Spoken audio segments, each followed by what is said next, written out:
Hi, everyone. This is Michael Silvers, Executive Vice President for Global Training with Power Team. The light just completely changed. I'm in my backyard outdoor studio and it had nice bright sunshine, a little bit red on the face because of the red umbrella. I've also got a ring light that I didn't plug in because didn't need it a minute ago. But it's still a beautiful day out here. Life is really good. So speakers on the line, you're going to hear me say this too. We've got an amazing, what's the word? Amazing panel coming up.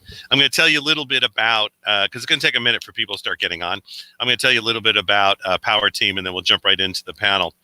We have just an amazing group today. We have one of the founders of Constant Contact. We have Austin will talk about internet marketing and social media. We have Barbara Hardy, really about leadership and moving you forward.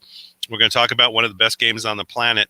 And then I'm going to really talk about being a speaker to speak to sell. But what I'm going to really focus on today is business production and how you really move to that next product, which you all need. And if you have any questions, I'll do a wrap at the end too.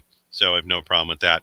I've traveled around the world for the last 20 years. I've been on many stages. I'm so honored to be working with Mr. Bill Walsh and the Power Team Group for the last year now. It's amazing. For the last 3 months, I really haven't gone anywhere, but for 15 years, I literally I don't even know where I was. My wife and I started a coaching and training business, spent almost 5 years in Australia.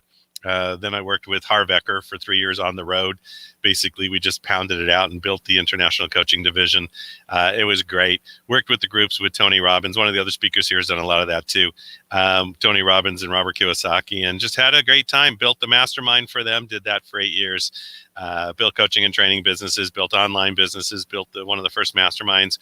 Wow, not mastermind. Actually, one of the first membership sites back in 2005 for one of the speakers way back when in Australia. And it's been great. And here I am with Power Team. So what I want everybody to do right now is go ahead and grab your phones, right? Grab your phone, grab your computer. Speakers, I want you to do the same thing too. Go to the Facebook group. You can find Bill Walsh or Power Team. There's a lot of different ways to do this. We just went live. Bill Walsh is now live. Power Team USA is now live. And start a watch party, because a watch party will bring, you're going to hear me talking, that's okay. Watch party will bring more people in, and also you're able to let people know what you're doing, what you're about, and how important it is that they actually follow your growth, right? Because they're part of your growth. The other thing too is I like to do it. You can go to YouTube, you can share the link, and I go to my Twitch account. Twitch is really awesome. It was really originally for gamers. Amazon bought it, and they are just blowing it open, and there's more and more business happening on there. So Power Team Global. I just go to the Power Team Global Twitch, and you're going to host. On Twitch, you need to host a party, so it's not called a watch party. You host a channel. So on your Twitch, when you bring up the feed, you'll see me. You click on the top, there's an up arrow, and you just click on host a channel, and now I'm hosting a channel, and I'm going to chat with myself too, just to make sure it's working. Hello, and it's awesome. So what you're doing is you're bringing people into your environment. They're getting to know who you are, what you're about. So we have an amazing day today, 3 hours of total impact. But I'm telling you, that last 40 minutes, I built funnels for businesses all around the world, especially online and virtual. And I'll help you with that. I'll take questions if you're willing to type them in. I'll give you a way to join what we're doing. So let me tell you a little bit about us. Power Team International was co-founded by Mr. Bill Walsh and Austin Walsh. Basically, Bill for 10 years did turnarounds for many large corporations and realized the small entrepreneur was the way to go. By 2005, he had created Rainmaker, a 2.5-day business boot camp. He was going to sell 200 packages at $5,000. In the next short period of time, they sold 3,000 Rainmakers. Because what he did is he partnered. Write the word down. Partnering is critical. If you're in business, you partner.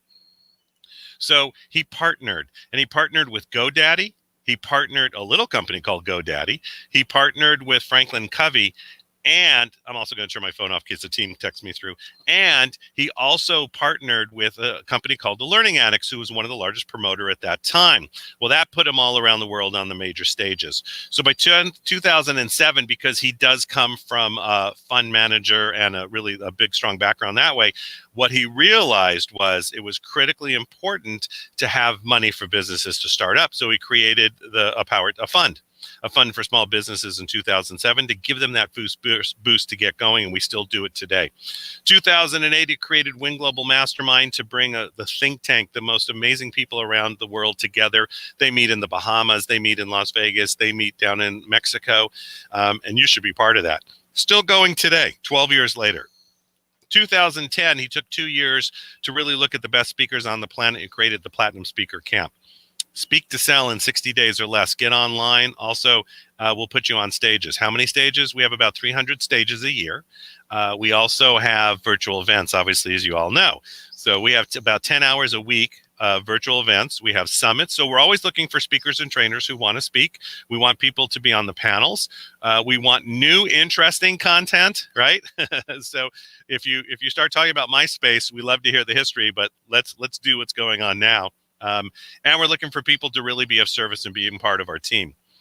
2011, we partnered with the Small Business Expo. We actually became their major sponsor. And for the next 8 years, we saw 100,000 businesses a year at their major events. And then we moved into internet marketing, social media, and really dove heavily into having a division on that side. So we have a lot going on. We then created the Gold Division. The Gold Division is masterminds around the world, masterminds locally and masterminds virtually. Also, a think tank of us individuals. I train every week on that. I just love it. And we have so much more going on. We have the Inspiration 2020 live events, and now we have the Global Summit coming July 16th. So it's going to be a huge global summit online. There's going to be breakout rooms, speakers to listen to. One of the keynotes is myself. Okay, but one of the other keynotes is we have a partnership with iHeartMedia and iHeartRadio. We actually, on the last call last week, we just had the senior vice president for iHeartMedia. Just a small little group that knows what it's doing online. So it's been awesome. And Christy will be speaking at the summit July 16th. So make sure you get your tickets for that. I'll put up links for that later. The Global Summit, which is really amazing. So that's just a little of what we do. So for those of you who are interested and heard something that inspired you, if you're a speaker, if you're a trainer, if you've been a facilitator, if you want to get online and you want to bounce into that right away, I'm going to do something that I normally don't do, but just go ahead and, hey, welcome everybody. If you want to tell us where you're from and where you're calling in from, that'd be great. But if you text, okay, now this is directly to me. So this is only like, you know, you're interested, you know, you're ready to go, and it's ready. We're going to play and we're going to have a lot of fun. Text the word. Okay. Well, it's actually text the letter. So just text SBA to, I'm typing at the same time. I can do it 26786. We usually have 4 people on the team doing it right now. We have them doing calls at the moment. So just text SBA to 26786 if you want to be part of this team. If you want me to, you're going to get me, right? And so I run global training, and I'm going to talk to you. I'm going to figure out what's going on. What is it that you need? And we're going to see if you fit, we fit. They're only 15-minute appointments. So, because what I'm going to do is text you back my calendar. And when I text you back my calendar, you know, that really makes a big difference. And everybody's got to know that. When I text you my calendar, you got to schedule it. And then we have that 15-minute call and I get right to it. So there we go. There, you can just see the ticker tape. Text SBA to 26786. Text SBA to 26786. That's if you're ready to play with us now, if you want to be part of what we're creating. And we're just off and running here. I'm going to let that run just for a second. So that's who Power Team is. That's what we're about. And we're about to hit the panel right now, because the panel is what happens when you do a sort of a call series is we want to make sure that you start out with a ton of content, but you also want to hear how other people have become successful. Maybe it's a book they read. Nowadays, it's interesting because we did a call a couple weeks ago and I asked about a book, but it was a younger audience. So all of a sudden I shifted. I said, what's the best podcast or what YouTube right now channel has really got you smoking out there? And they just latched onto it. So it's like when I used to do trainings and I used to always say, yeah, go ahead and pull out your Rolodex. And some of the students would look at me going, what? Your contact list. Everybody got that? That contact list is critical. So I wanted to thank everybody for being on today. We're going to have a great day. I can feel it already. The energy is going. The atmosphere is beautiful.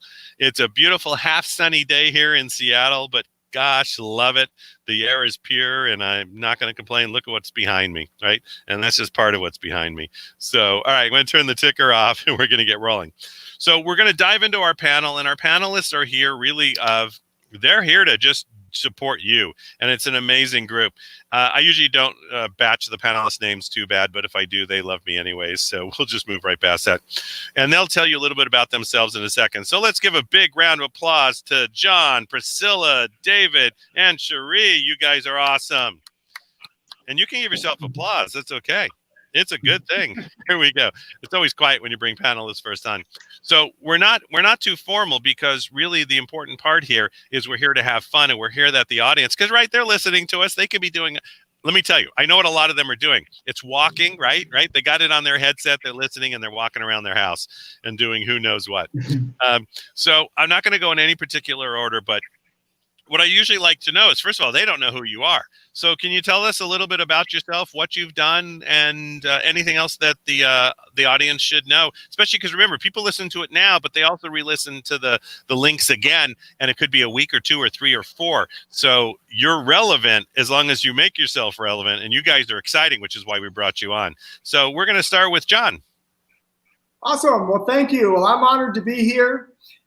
It's been the joy of my life for the past 23 years. I have helped people to have intercellular hydration. It's important for entrepreneurs because if you're just 10% dehydrated, half your brain synapses, half your neurotransmitters don't work. It's like half your lights got turned down in the house. Not a good thing. So by helping people to have a full cellular hydration, literally it doubles the brain power, it doubles your energy, makes you sleep like a baby. I haven't been to a doctor in 23 years. I reverse aged. Tony Robbins, famous doctor, we tested live blood. My blood test 20 years younger than I am. I'll be 60 years old in September. I work out with pro football players, and it's the joy of my life, though, to get to help people to be healthy with the science that literally the physician to the last 4 U.S. presidents chased me down the hallway just so he could do it. Awesome. You're amazing. You've been on also a lot of major stages, and you've traveled around the world and spoke. So everybody, this whole panel, we're very honored to have everybody on. So John, thank you. Cherie. Hello, I am from Australia and now living in the United States. I'm an actress, a stage manager, an event manager, and a celebrity interviewer. I've worked with people such as Tony Robbins, Gary Vee, T. Harv Eker, Robert Kiyosaki, even, I don't know whether I should admit this or not, but Trump, before he got into politics. And I've been blessed and fortunate enough to be paid to travel the world. I just love doing what makes my soul happy, and I like doing that because I see that it inspires other people to do the same. And I'm really happy to be on board with you guys today. Yeah, it's so great to have you. Actually, we had a couple Aussies on before, so on our last panel, so it's always great. And Cherie, it's great too because you truly do. And by the way, the bird background's awesome. You truly do what you love to do, but you also you build a list, but you build a community because you want to help other people, which is why I love what you do. So it's been great. Priscilla. Hi, everyone. Thanks for having me. I'm also honored to be here. I've had the fortune over the last decade and a half of helping people through and out of chronic trauma and significant events in life, helping them reframe and come to new resolutions and goals and retract back into meaningful purpose that is sustainable, and how to creatively work with their new situations, knowing that context doesn't define us. That's and it's great too because we actually did a mastermind together, and the one thing is not only were you of service as part of it, right? But you would help people get to that next level, but also what you've done with animals again is just off the chart. So it's something we'll definitely bring you back and talk much more about that, because I think that's a critical piece. What people do around their animals compared to how that transposes into their own life. So that's a big one. Welcome, David. Awesome. Thank you, Michael. It's such a pleasure and really an honor to be here today, and to be able to bring value like Power Team does. I'm David Muller. I'm a lifestyle strategist. I spend every day purposely to inspire and also to empower others to be able to step into their passion and live even more healthy, wealthy, and wise. So my wife and I over the last 35 years of study and practical experience, we've developed a system. We call it the Ultimate Achievement System, and it's literally a step-by-step approach to turn your goals into achievement, so you can live in your passion every day. So that's what I do every day. I love it. I'm hanging out in Vegas right now. I got it all dark behind me, but there's a pool right out there waiting for me. Yeah, I love it. You know, it's great too, because David also was part of a mastermind that I was part of. And, you know, it's great because I'll never forget our experience in Maui, because it was all about being of service, right? And it was all about, you know, and all of us, and it was building those bikes. You know, we went from what they want us to build 20 or 30 bikes for the Boys and Girls Club. We built 120 bikes because we did it in 3 hours in an unair conditioned, basically hangar deck for cars. But we did whatever, you know, we just did it. We made it happen, but we did the whole thing of service. But that doesn't mean when you're of service that you can't also make a lot of money along the way. So that's, you know, this being of service is really critical, because I think it sets your mindset going in the right direction. So David, it's just great to have you on. And talking about that, you know, I've done a lot of podcasts, and so I go right back to those like podcast questions. So I try to shift them a little bit instead of the basic, oh, this is the same one they've been doing for 10 years. But you know, something brings us to where we're at, and something will really create us who we are. So it's a book. I've learned it's different now. It's a book, it's a podcast, it's a YouTube. I look at my grandson now, right? It's all Minecraft. And the YouTubers he watch, they shape his life. So I make sure I watch what he's watching, and I'm approving of the couple. I've also done research on their marketing, their business and strategy, which is brilliant. You know, one of them, I just did a whole thing on him. He's done $16 million so far in the last 4 years. But he really believes I'm bringing content to these young kids. I think it's awesome. So what has got you, again, is it a book, a podcast, whatever, what either got you to where you are now, something you originally read, or something you're watching right now that's really, as they say in the Midwest, cranking your tractor? I'm going to give this over to Priscilla. Okay, right to it. So I'm going to start with my most recent breakthrough moment, which was going through bank training, which is actually something that was helped into being with Power Team, I believe, with Bill Walsh. Yes. And I've been very, very dedicated and obsessed almost with the question of what to do. And sometimes the do isn't the issue. Sometimes it's more about how we're approaching our doing and who we are in doing our doing. So when we get stuck at the do and that doesn't seem to be working, we can come back around to the question of who am I and what I'm doing, and how do I want to be and what I'm doing, and we find our way through. That's it. And it is that, right? It's the now, right? It's the, and am I doing, and the whole concept of doing, that's a whole concept on its own. But Priscilla, that's fantastic. It's amazing to have you on. Cherie. Sure. One of the teachers, I would say, who really influenced me at a certain point in my journey is a guy called Kyle Cease, and he has a book called I Hope I Screw This Up, and it's all about embracing exactly who you are in the moment. And I'll give a perfect example of that. An audition that I had, it was at a musical theater workshop, and I was keeping up with all these professional dancers when I was just a professional actor, right up until we got up to ballet. And when it came to ballet, I had no chance. I had to learn this routine in 5 minutes when I could not even understand the words that he was using. It was another language to me. So I really just looked like an idiot, span around really fast. And because of sucking so bad, I got a lead role because they needed someone who was bad at ballet to play that character. So it's about embracing exactly where you're at and not judging it. And it just made all the difference in my career. What a great, it's so true. That was so well done. And there's that part of ourselves too that even stops us from moving forward, right? Because we're going for the perfection. We're going for that piece of ourselves. And then 6 years, 10 years, right? We don't go anywhere. I had that on a phone call with somebody just the other day. I said, you know, it's great that if you don't move forward, because I was taught to buy every course and read every book. But if you don't do something, I'm going to talk to you 5 years from now and you're still going to be running that same maze. That's your choice. You know, because I'll run with the ones who want to run. And that's what a great example. That's a great metaphor too. There's a lot we could do with that one. All right, David. Awesome. Thank you. You know, my influences are, you know, they're oldies but goodies. You know, Think and Grow Rich by Napoleon Hill is so impactful in everything that I do. But a couple of other things, anything by John C. Maxwell, of course, and then also The Compound Effect by Darren Hardy. I know they're all oldies but goodies. These are all classics. But one of the other things that is probably unusual that has been a great influence in my life is The Chronicles of Narnia. I love a good adventure, and I approach life like an adventure. And so I draw a lot of correlations with what's going on in life and daily as an adventure. And it's great. It's a great story to live through. I love it. I love it. We'll talk about Aslan later, okay? Awesome. That's fantastic. John. Well, I've been living the adventure. So I did what I do for 10 years, for 10 hours a day for free. I just did it out of pure passion.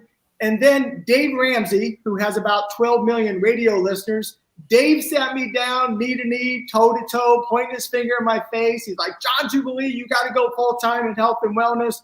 You're going to change the world. And if you guys know Dave, I'm looking at him going, are you out of your mind, Mr. Monetize It?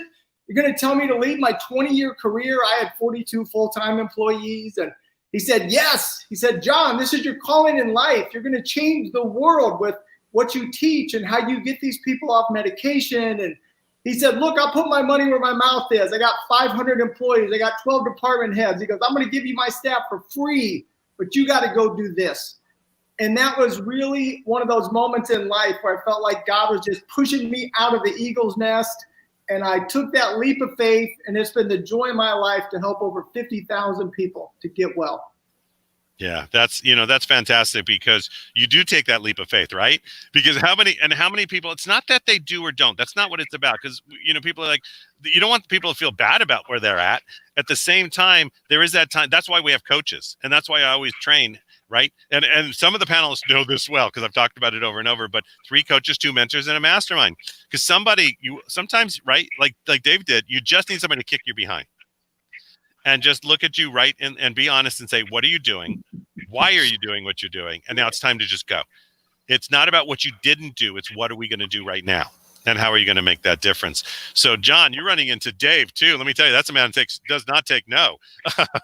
It's interesting, wasn't that? It was timing in your life. There's something in your life that you attracted that and that you were ready.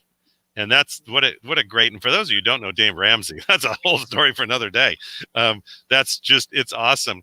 So if you take a look at those things, did I get everybody, by the way? Sometimes I go off on it. Did I get everybody on that question? Shake your heads. Okay, good. But sometimes as we're learning and moving forward, what I love for the panelists always is, what are 1, 2, or 3 things that the audience right now could take away?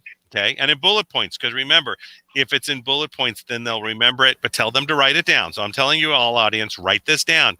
What are 3 things they could use right now if they never, well, they're going to listen to us every week because they love us, but what is 3 things they could do right now that they can actually make a difference in their life over the next month?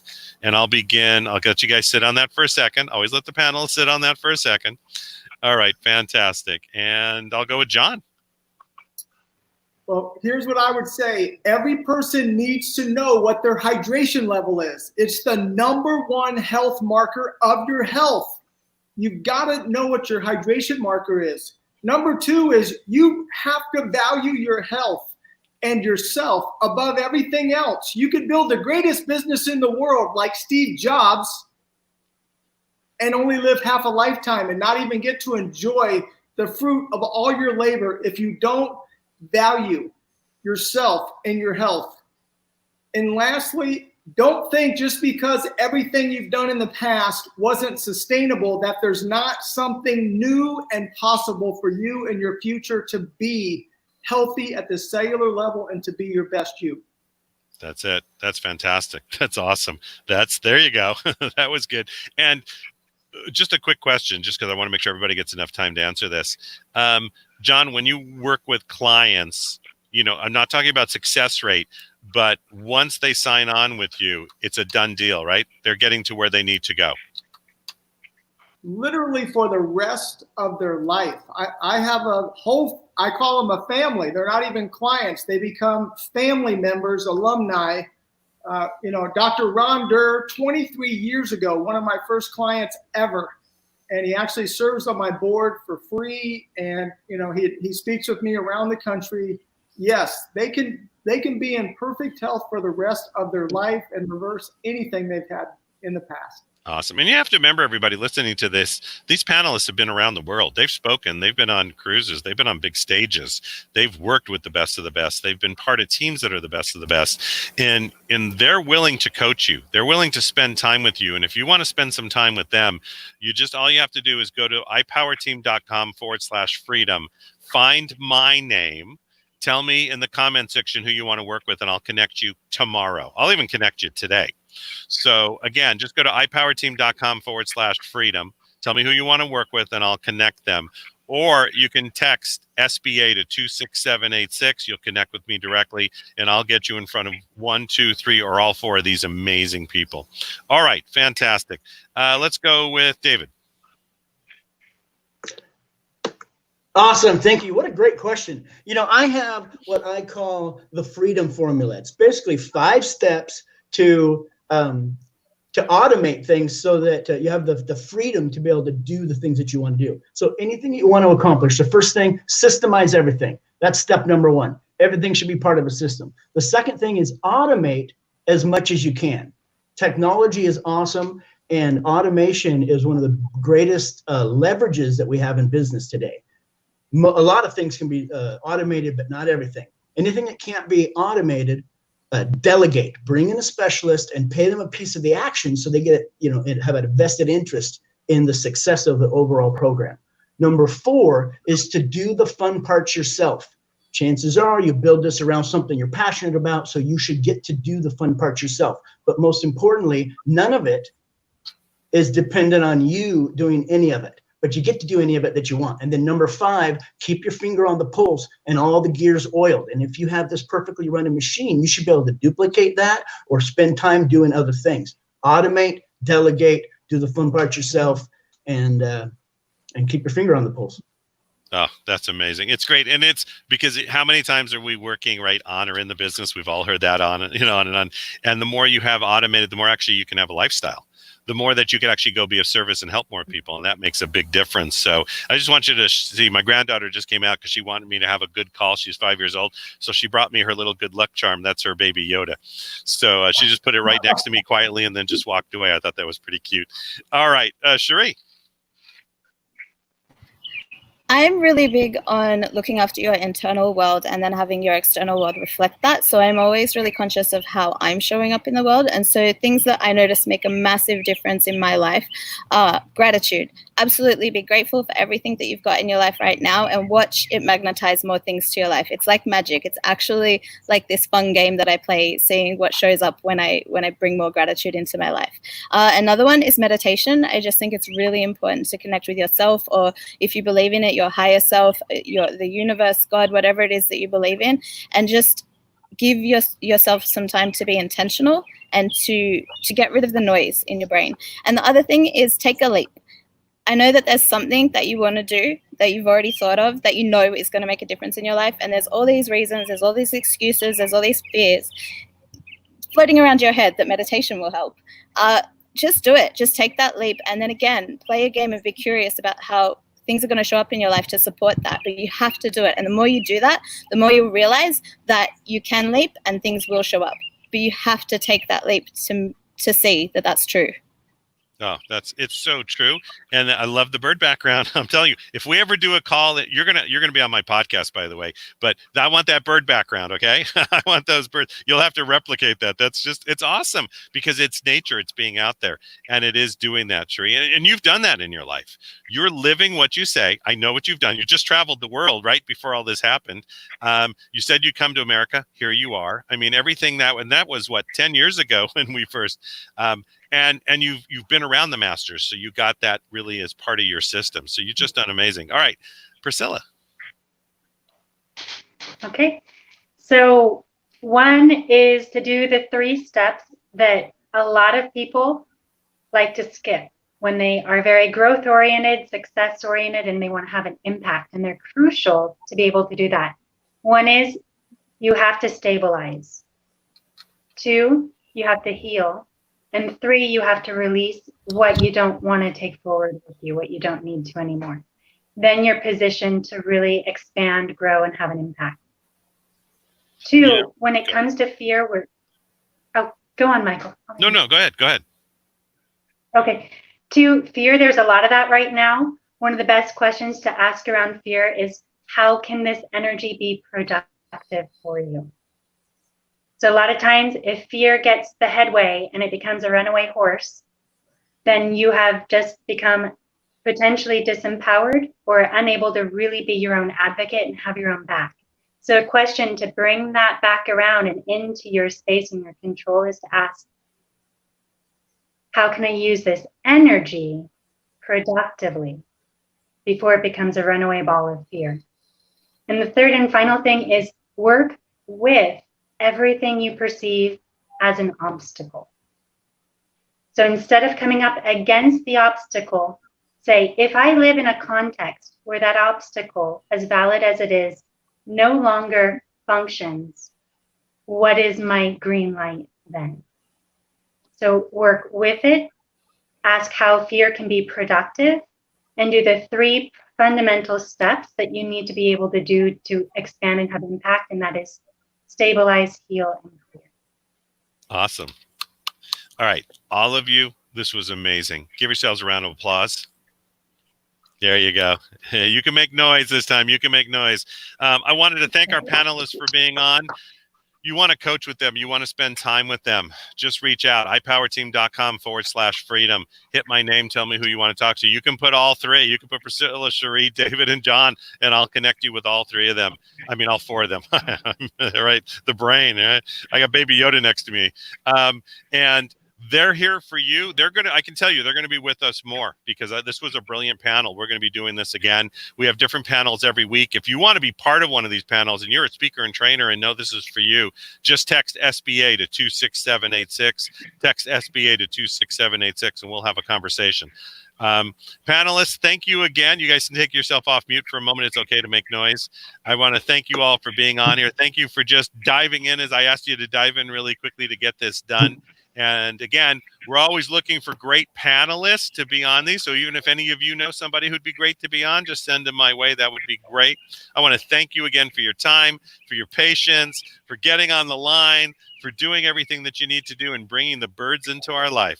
As we hear the tweeting, I won't do any metaphors, but you're all awesome. Thank you again. I'm going to take you guys out of the stream and I'll talk to you all very, very soon. Goodbye. Goodbye. Goodbye. Thank goodbye, you. John. Goodbye, Priscilla. Goodbye, David. And goodbye, Cherie. Goodbye. Thank you. All right. Fantastic. That was an amazing panel. And panelists, if you can still hear me, I'm going to need you to drop off, obviously, the stream. But please share this and continue to share it as we keep going for the next 2.5 hours. Share it with everybody that you know. Invite people to get the learnings from it. And you guys were really awesome. So thank you so much. Now, we're moving right into it. This is high-powered energy. I can see her down there. She's smiling. She's ready. When we bring you the best of the best speakers, I think it's critical that you know a little bit about them. I always go 2 ways with this because I come from really, I want them to introduce themselves. I want them to, it's like earn the right, which is really an important piece. But I'm going to tell you a little bit about this next amazing woman, and then I'm going to bring her live, and she's going to rock your world for the next 27 minutes. How's that sound? So, because she's got so much to say and so much to bring. All right. Barbara's a leadership expert and currently consults at one of the top 10 hospitals in the U.S. She's the former head of global diversity, inclusion, and belonging at NetApp. Prior to this role, she was the managing director of diversity and inclusion at Oracle, just a small company. Barb's mission is to unlock the untapped brilliance in all of us. As a thought leader, she's a frequent keynote speaker on a variety of leadership topics for global corporate leadership summits. That's somebody you really want to hear because she's been around. She's got it done. She's making it happen. She's also received certificates of special recognition for outstanding and valuable service to the community by Congressman Barbara Lee and Speaker of the House Nancy Pelosi, along with cities of San Francisco and Oakland. Without any further ado, with a huge thunderous round of applause. Let's give it up for Barbara William Hardy. I almost couldn't get it out. I'm so excited. You're working on it. Thank you. I am. How are you? I am excellent. Doing great. Awesome. Bill sends his love. You're amazing. And I'm turning it over to you. Great. Well, listen, everyone, I am just so grateful to be here. Michael, delighted to see you again. Huge thank you to Bill Walsh, to Cheryl, and the entire Power Team family. And as Michael said, I'm Barb Hardy, and I'm just honored to just be on the stage. I mean, this panelist, I was taking notes and listening to the nuggets from John and Cherie and from David and Priscilla, and just excited to be on today with Alex Stern and Catherine and Daniel and Austin.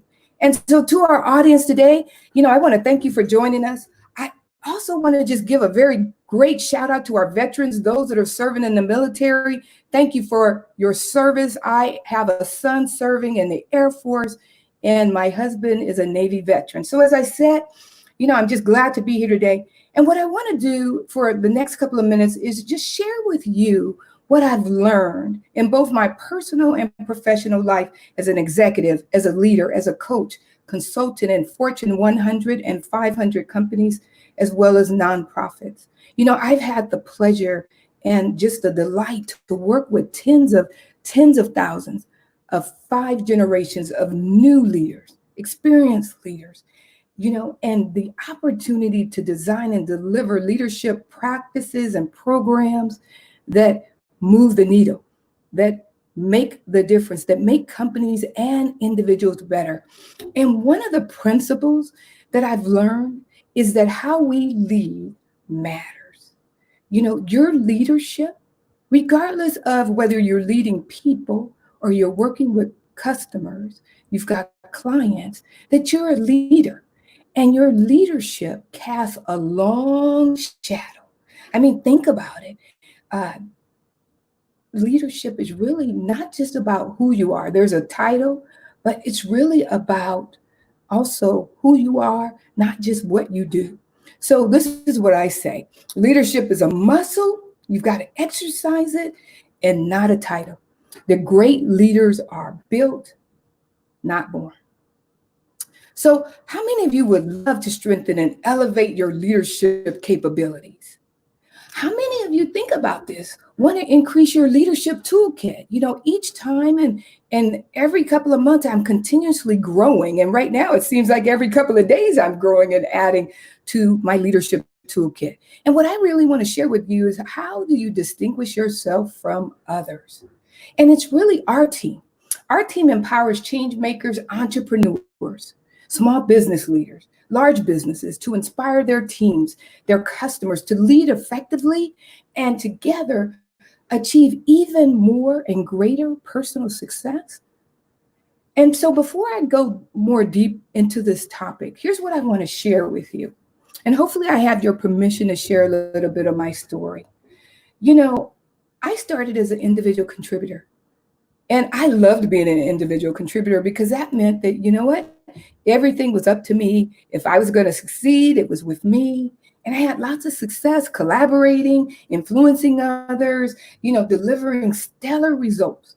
But as I began to move up the ladder and I began to manage, I was a great individual contributor, but as a manager, or I was a good manager, but not a good leader.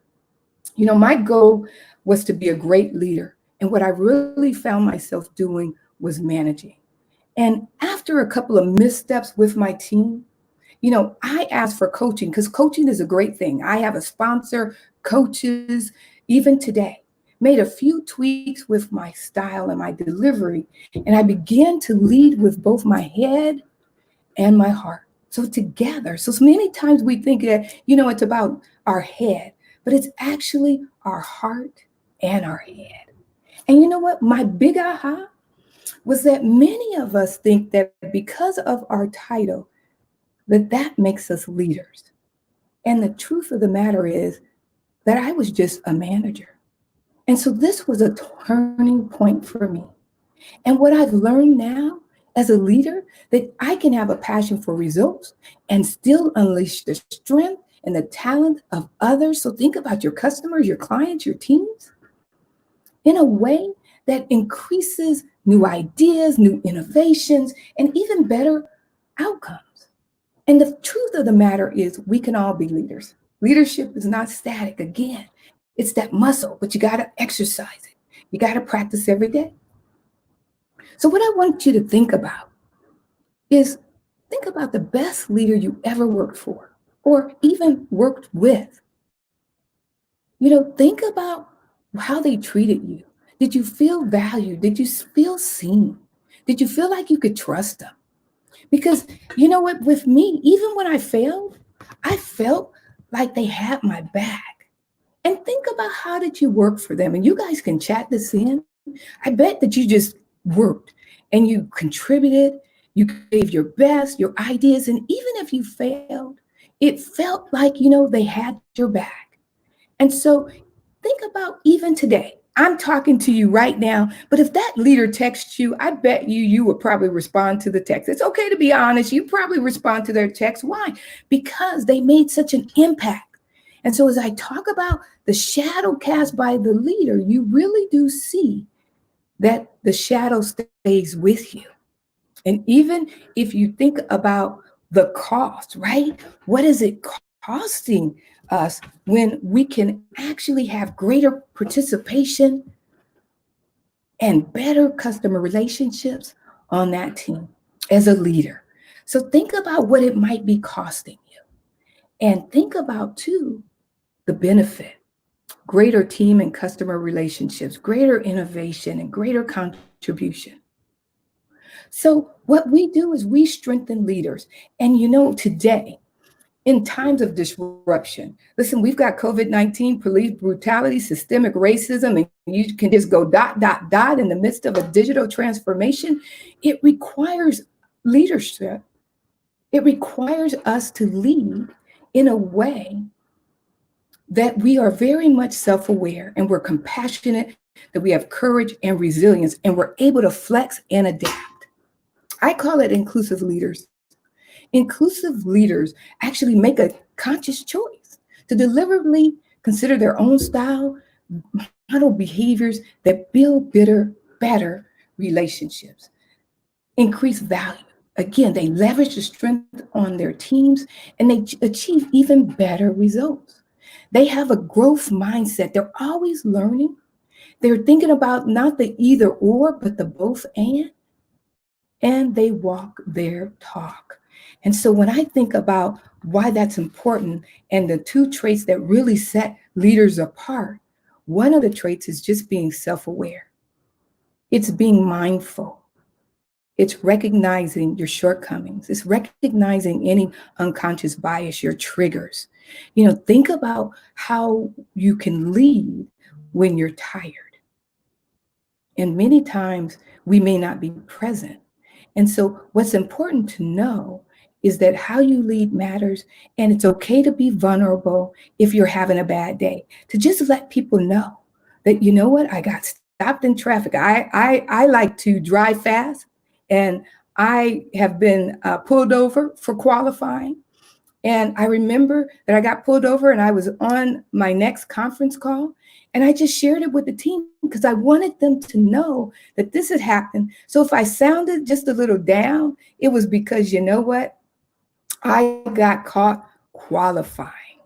And so again, very important to realize and to be self-aware. The next is to be courageous. And courage matters because this is really about risk-taking. This is really about being able to admit your shortcomings. I don't know everything. There are people that are going to be smarter than me. And that willingness to just admit it is so important because as we share our vulnerabilities, what that does is it gives the power to others to share theirs. And we actually create even more greater trust, and we create even deeper relationships when we are willing to be courageous. And now more than ever, it's so important that we speak up, that we step up, that we say something. It's so important that we're willing to say, hey, you know what? I don't know. And to lean into that discomfort, because that matters. Even courage is about speaking truth to power and challenging the status quo, even our own beliefs. And so as a leader, it matters. And so these are two of the inclusive leadership traits that I just wanted to share with you. They're part of my coaching. I also share even more traits so that as a leader, that you are able to soar. And let me just share with you my own personal mission. My mission is to unlock the untapped brilliance in all of us. I'm in service to the world. And I believe that we all have greatness within us. And sometimes we just don't know. Sometimes people just haven't spoken and watered that seed in our lives. And many times we just need to remind people that, you know what, you're great already. And to have coaches and others to break us out of those familiar modes. And so I do this also as part of my give back. So as an executive, a coach, a mentor, and a consultant, I've learned to just share my knowledge. And at the end of my journey, when all is said and done, what's important to me is that I inspire people to be their best, that they didn't give up because of something I said. So hopefully what I shared with you resonated with you today. And before I leave you, I want to share with you one of my favorite quotes. And it was Rumi who said, "Yesterday I was so clever that I wanted to change the world. Today I am wise, so I'm changing myself." It's been such a delight to spend time with you. Michael?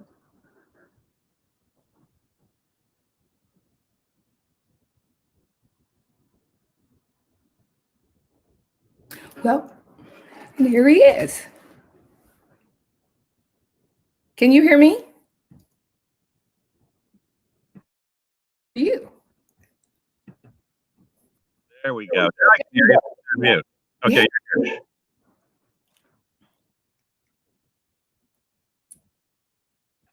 You know, I can't tell if you're freezing. So, Oh, you know, no. okay, good. What? What? I said, I'm here. Okay, good. You know, with everything going on out there and what you talked about, and really that mindset going on, what are, and I asked the panel this, and I always think it's, what do you think are the three critical things people should be doing right now to keep moving forward? The three things that people should be doing right now is listening to learn, to now more than ever being self-aware. So that's number two. And part of that is that listening and learning, the reading, the books, to being, and also being curious. So that's the other piece of recognizing I don't know everything. The other is to recognize that how you view the world is just your view. Others have a varied view and experience. So it's going to be different, and to suspend judgment and be open to listening and learning from others.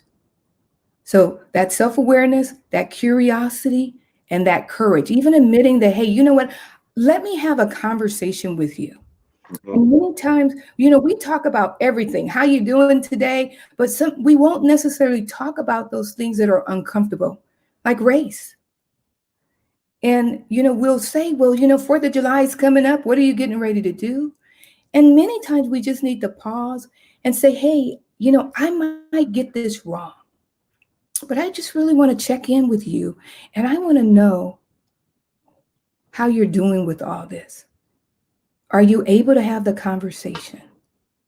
Because at the end of the day, Michael, people don't care how much you know until they know how much you care. And that's a really big piece. That's important because we want to be part of community. I mean, if you look at what's just, you look at online, right? I want the content, I want the information, but I really want to be part of a community, and not just to be part of it, but how can we make a difference? And right now, businesses it's a different time for businesses out there. Any great tips how businesses can become more inclusive? Absolutely. So think about who your go-to people are. Think about your clients and your customers, because the demographics have changed. And your client and your customer, let me just give you a quick tip. If your client and you or your team, right, resemble each other, there is 125% increase of connection. Because the customer feels like you know them. They're willing to take your expertise. And so think about who you're missing. I don't know about you, but there are millions of people we haven't even touched yet. And the more that we can be open to thinking about things different, to including people that think different than us, I'll tell you, that's where the real innovation is going to come. Because on my teams, I have people that think differently from me. I value that because that's how we build better innovation, have greater ideas. And so that becomes very important. If your go-to people are just like you, they think just like you, you are missing a whole new market. You know, and we look at sometimes businesses, there's a tendency of not looking at, because you're talking about abundance at the same time. Absolutely. You're right. It's that mindset. Can you talk a little bit about that as a business too? How do I not see everybody and everybody around me as competition?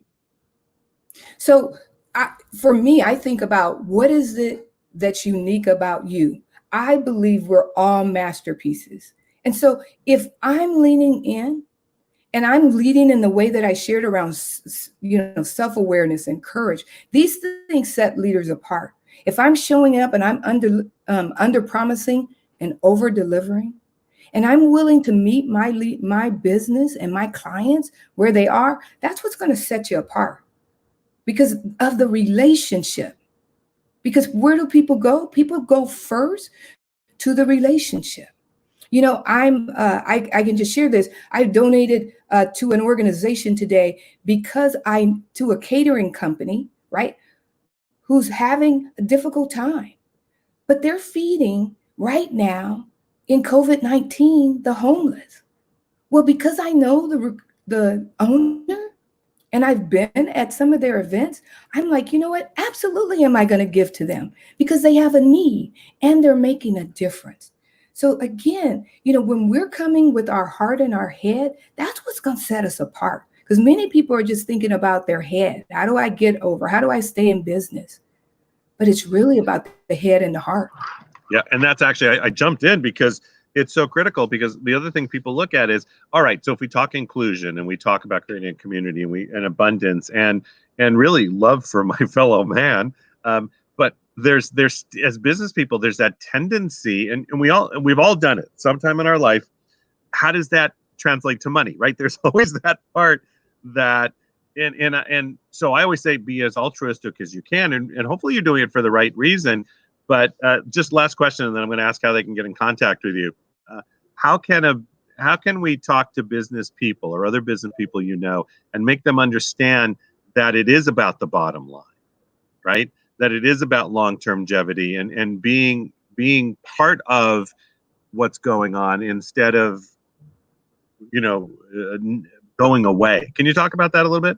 Yeah. So for me, with businesses and business owners, it's really about willing to have that uncomfortable conversation and talking about the value of leaning into discomfort.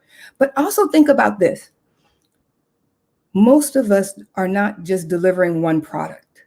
So we have diversity in our product. And then if you think about the innovation that happens on our team, so we're already diversified. Even if you're selling tea, you have many varieties. If you're selling coffee, you have many varieties.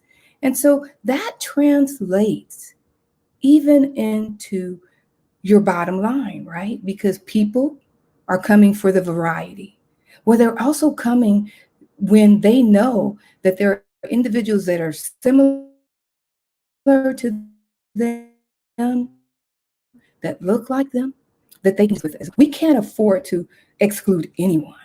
And that's really about the bottom line. If we do business well and we lead well, that's what makes this inclusive leadership so powerful, because it sets you apart.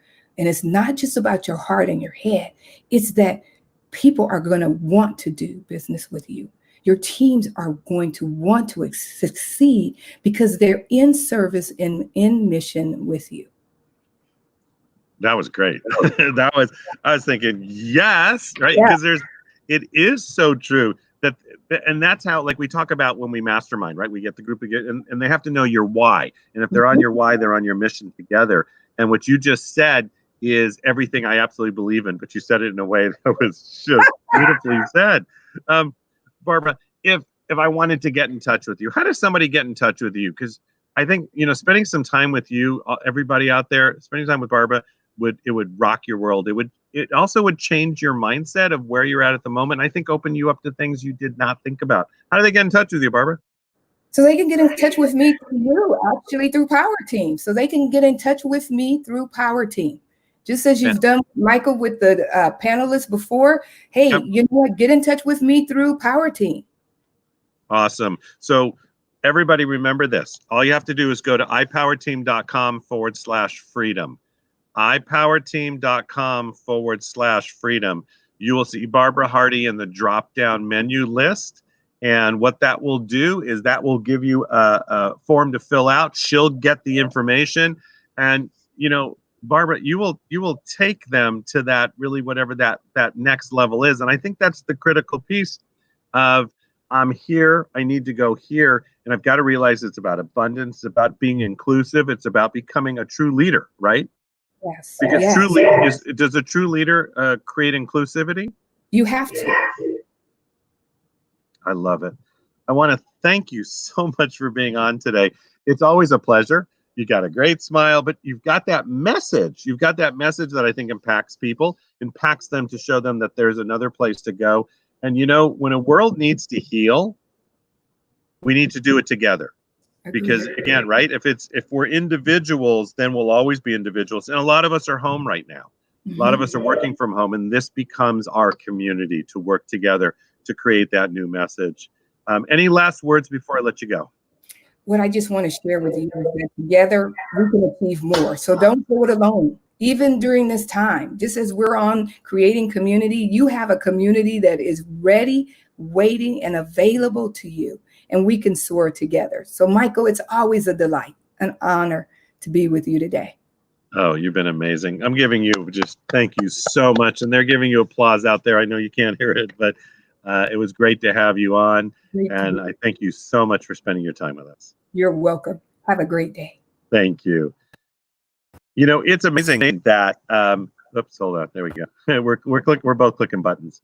So it's amazing to get that kind of information, because as business leaders, what we have a tendency of doing sometimes is we stick within, right? We get sort of caught in not in a loop so much, but we work either within our business too much, and we forget about inclusion. It's always about inclusion, and everything we do is about inclusion. So that's really exciting. And it was great to have her on.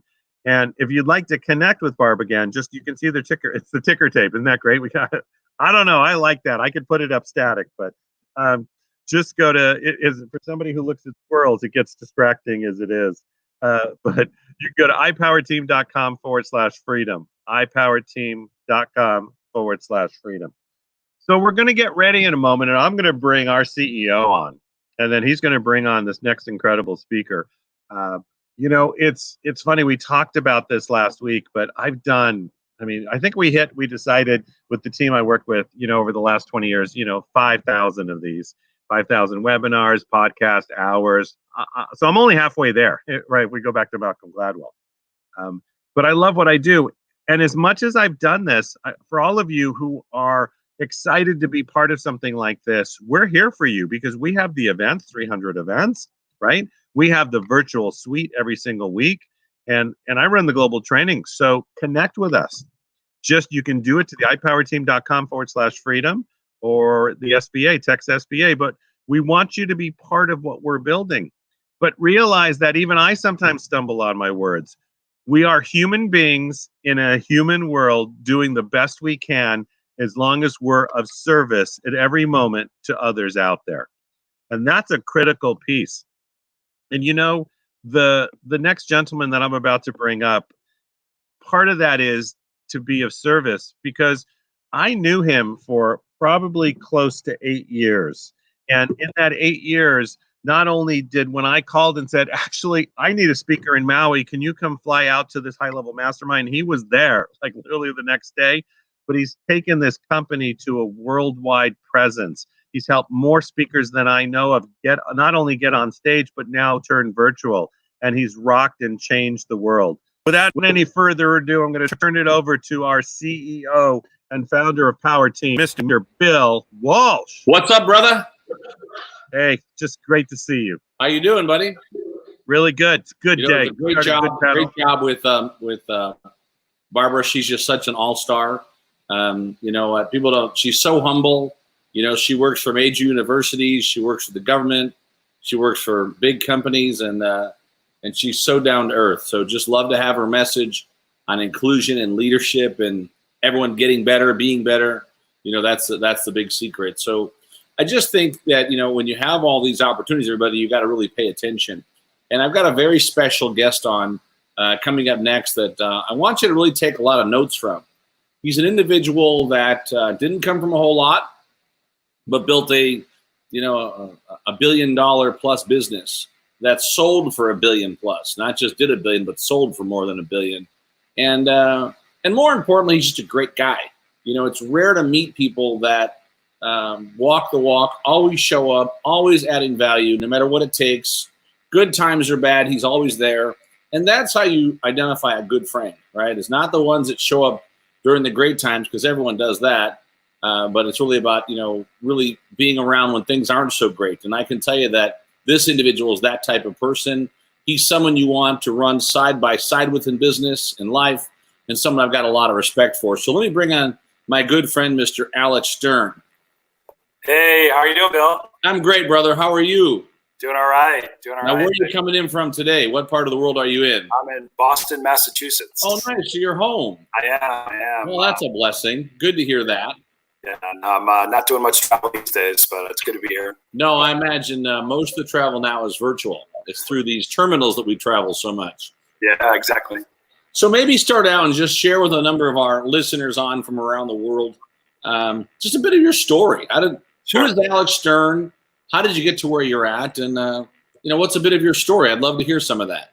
Yeah, sure. So my story, I won't go too far back, but my story began on the business front with a large company, a large tech company, and came in on business development and account management.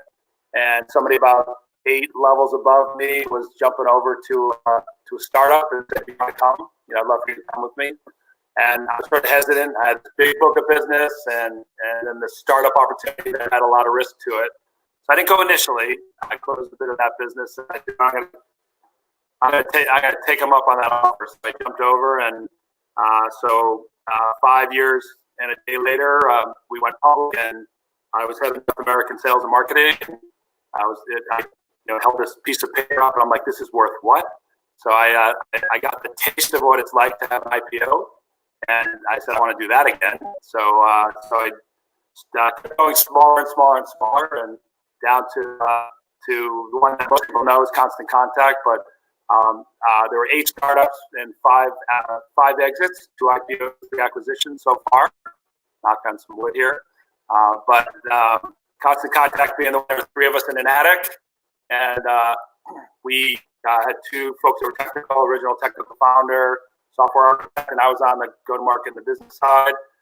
And we were in an attic because we were on the East Coast. If we were on the West Coast, we were in a garage. We didn't have a garage. So we started in an attic and, just set out to really innovate around digital marketing for small business, which didn't exist at the time. So we were the first ones to do that. And the first 2 SaaS applications. Everyone knows software as a service today, but we were one of the first 2 to come out in the market. And we had some great success. It was an 18-year overnight success. We were public at year 10, and then we sold for $1.1 billion 8 years later, which was about 3.5, 4 years ago. And so now, throughout that whole time, I did leadership speaking for Constant Contact. And about 7 or 8 years ago, I started Founding Story, going around and speaking at conferences. And, Bill and I, we met at Bill loves to tell this story, and I love to hear it because he was on main stage as the host of the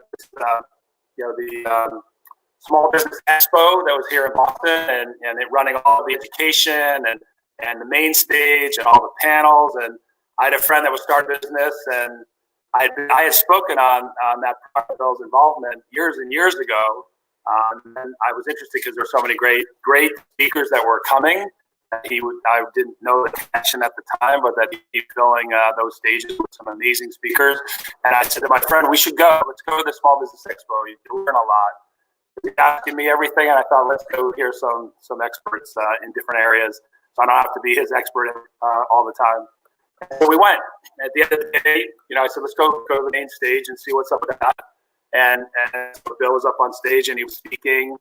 And he took and through the beginning of his talk, he mentioned Constant Contact several times, and just it's a great tool, and I use it. You should use it. And so he took a break in between his talk, and I went up to the stage, and I asked him, can I ask you a question? Are you does Constant Contact pay you those endorsements, or are you a partner of some sort? And he said, nope. I use it. I love it. I tell everyone, and all of the courses with Power Team, we share it as a great tool for digital marketing for small business. And I said, well, I'm a founder of Constant Contact, and I want to thank you for being so generous with your kind words and for being a customer.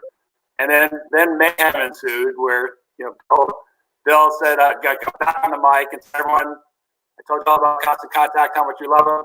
This is one of the co-founders. Come on up, get a photo." And people lined up, and we just had a lot of fun photos with a lot of the attendees, and I got pulled up on stage to say a few words, and we had lunch the next day. And one day later, I was on one of his stages speaking at one of his conferences that was a follow-on conference in Boston, and had the open invite, which I'm great, so grateful for this opportunity to speak anytime Bill's hosting one of his conferences, and now virtual. So I'm so great, glad to be here. He's been a true friend. He's been a true friend. I'm saying like he's not here. You've been a true friend. Thanks, brother. All that you've done. So you're coming in a little blurry for some reason. I'm not sure if you're on you need to get on the Boston super high speed network or something, but blurry and visually or audio? A little bit of both. Could just be your internet's not super fast, but who knows? This is my 7th day. So I don't know what that is about. But let me. It's okay. If I turn it up, is it a little better? Is that a little bit better? Or? No, not really. No. The picture looks good. When I bring you on the stream, then it's just not super. It's not super clear, but it's okay. Let's just keep going. One of the things I'd like you to talk about are what are some key drivers entrepreneurs and small business owners should focus on to really elevate wherever they're at today. So wherever they're at, it is what it is, right? We can't control the craziness of the past, but wherever they're at today, what are a few golden nuggets you would give them to be able to stay focused, stay energized, and go out to the marketplace with their products or services? Yeah. So the first thing I would say in regard to sort of the market conditions as they exist today, this is a huge opportunity for anyone who's in business, whether you're starting something anew or you've been in business and maybe things are a bit on hold.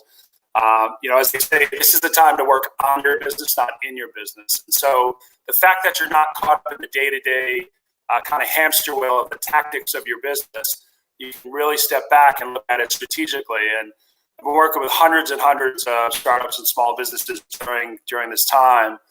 I always lead with the question, what's your 3-year, 5-year vision? What's that goal that you're shooting for? And are you on a path to hit it? Do you see yourself on the path today to hit it? And half of them say no. And so, okay, so what do we need to do? A lot of people talk of pivot and this and that. I really look for, if you're on a lane of a highway, what's adjacent to that? Maybe lanes on either side. Before some major pivot, you might be so close, to achieving what you're really looking for. And so let's look at it strategically and figure out, is it something that's really adjacent to what you do today? And think about the business strategically. That's the first thing that we should all be focused on. The second thing is we all talk about, we got to think outside the box and, when we open up, it's going to be so different. Well, the box that we knew before is on, and going forward, it could be a square box, it could be a rectangle, it could be a cylinder. We don't know what it is. So you can only affect what you're going to do later by what you do now. And so go out and figure out, are you really on that path? And the things that you're working on, are there other things you should be bringing into the mix? If you have an idea, bringing it forward now is the best time, because you can go get feedback, from your target market, because they have a little bit more free time. So how can you actually go out and talk to them and see if your ideas or any new thing you're thinking of doing, get their feedback. And you can do that on social, you can do it on virtual, you can do a lot of things. If you're currently in business, a small business that's sort of step out, there's so many things that you can be doing virtually. And we all declare and we know that virtual is here to stay. So what can you be doing in your business instead of sitting there waiting for people to come back into your store or come back to look for your services? How can you be more proactive and do something with them today? So a quick example, a gallery owner that I was speaking to, I asked, where's all the art? And they said, well, we've got it all locked up. We're waiting for it to open back up. And I said, well, why are you take one of your favorite artists, bring 6 or 8 paintings home, do a Zoom or a video conference and have a curated VIP art show and show the art. And guess what? Who's the guest, VIP guest on that? The artist. Have them talk about their sort of growing up and experience learning how to paint. Then talk about each of the paintings, what motivated that painting, and then you invite all of your customers, and then you ask them to do watch parties. And I got a text from the gallery owner a few days ago that one of their customers held a watch party, and someone on the watch party, a friend of a friend, called and bought a piece of art. So think of ways that you can be doing stuff that's creative, and how can you supplement that into your day-to-day? We always talk about customer engagement. And so the way we used to do customer engagement, and we'll continue to do that, is communicate on social, email marketing, text messaging, all these different ways to stay in touch. But now there's a virtual component we're all comfortable with where you can be visually working with them as well. And the last thing I would say when I've asked people, what are you doing in regard to customer engagement today?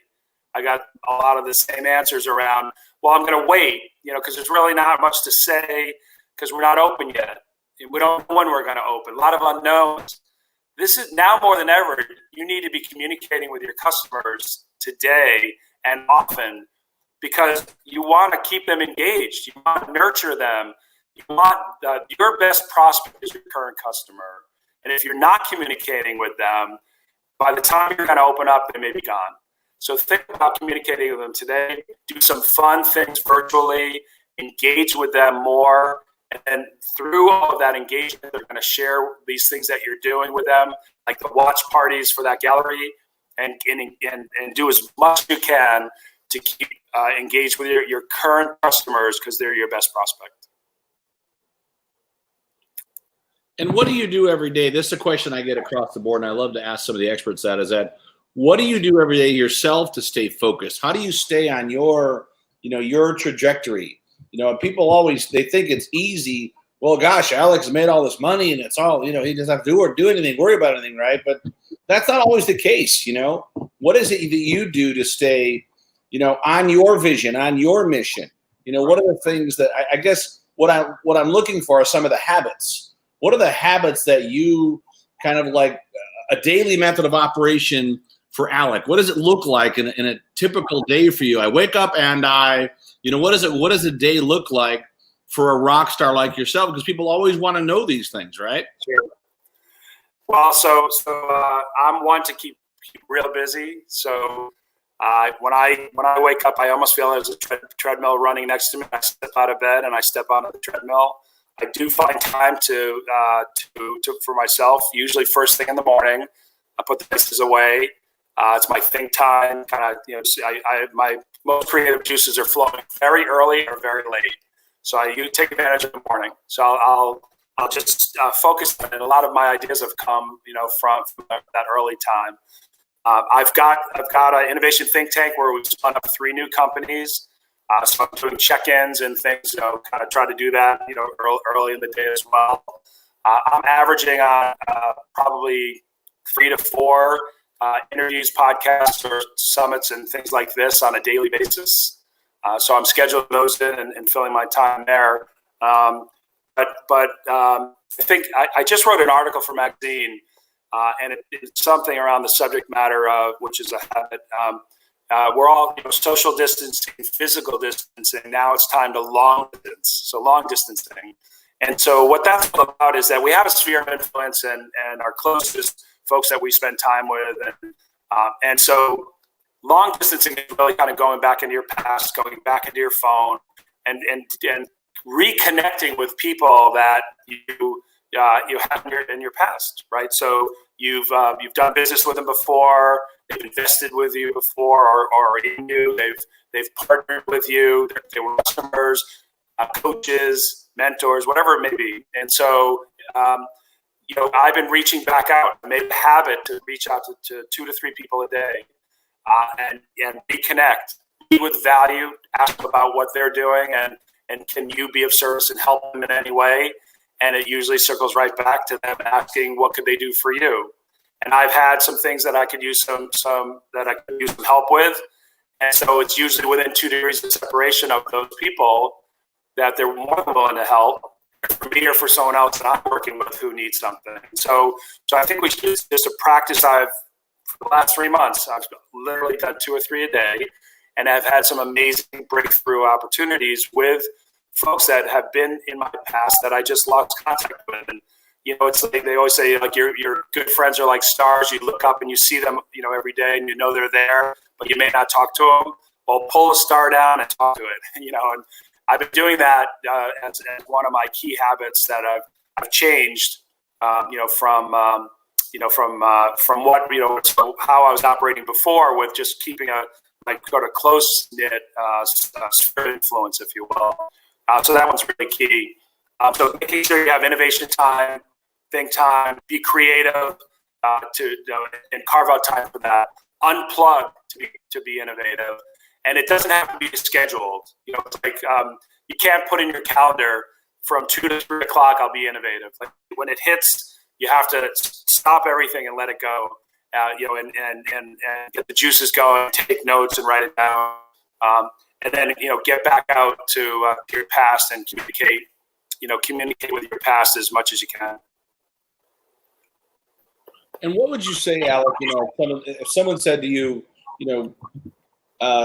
sell a company for $1 billion, do all this great stuff, the question would be, is that how important is it and was it in your business to be involved with social impact, with actually giving back in the community? That's a great question. So social impact and give back started when I was young. I can remember Saturday mornings being yanked out of bed, dressing and going off to give back in some way or another. My mom was real active and did a lot and taught me that and how important it was to give back at every turn. Sometimes it's time, sometimes it's money, sometimes it's your skill set, whatever it is, give back and help. And so, but we, in business, I've always integrated some social impact aspect to the business.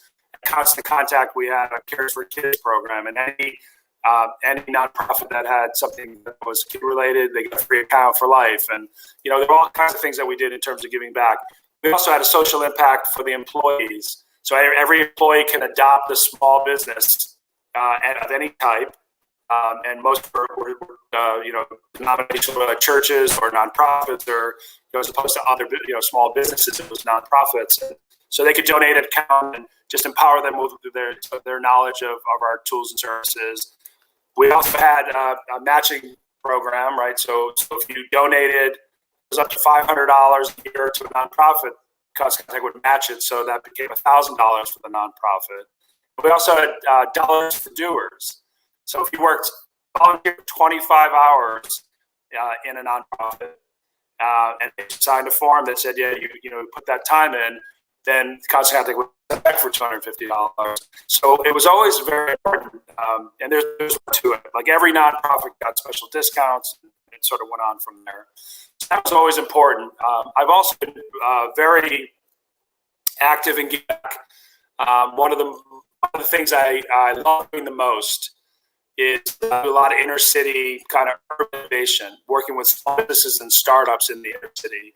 And so that started as low as junior high, high school, existing small businesses, and doing ideation sessions and working in accelerators that are in the inner city, working with the neighbors.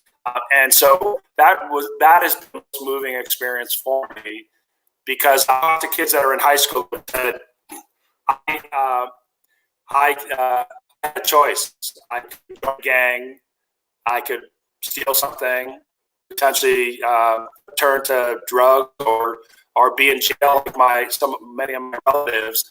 But I decided to come here, and I worked with them on ideas, and now, a year later, seeing that it's continued in many cases, it's gotten kids off the street, it's gotten kids to be motivated to go to college, and some to make a business out of their ideas. And so that's most rewarding. And I've been on task forces for the mayor and the governor of Massachusetts for urban innovation, really focusing on making sure that we're looking out for those communities and doing whatever we can to raise the water level of the businesses in their neighborhood, shop local, buy local, and also create local.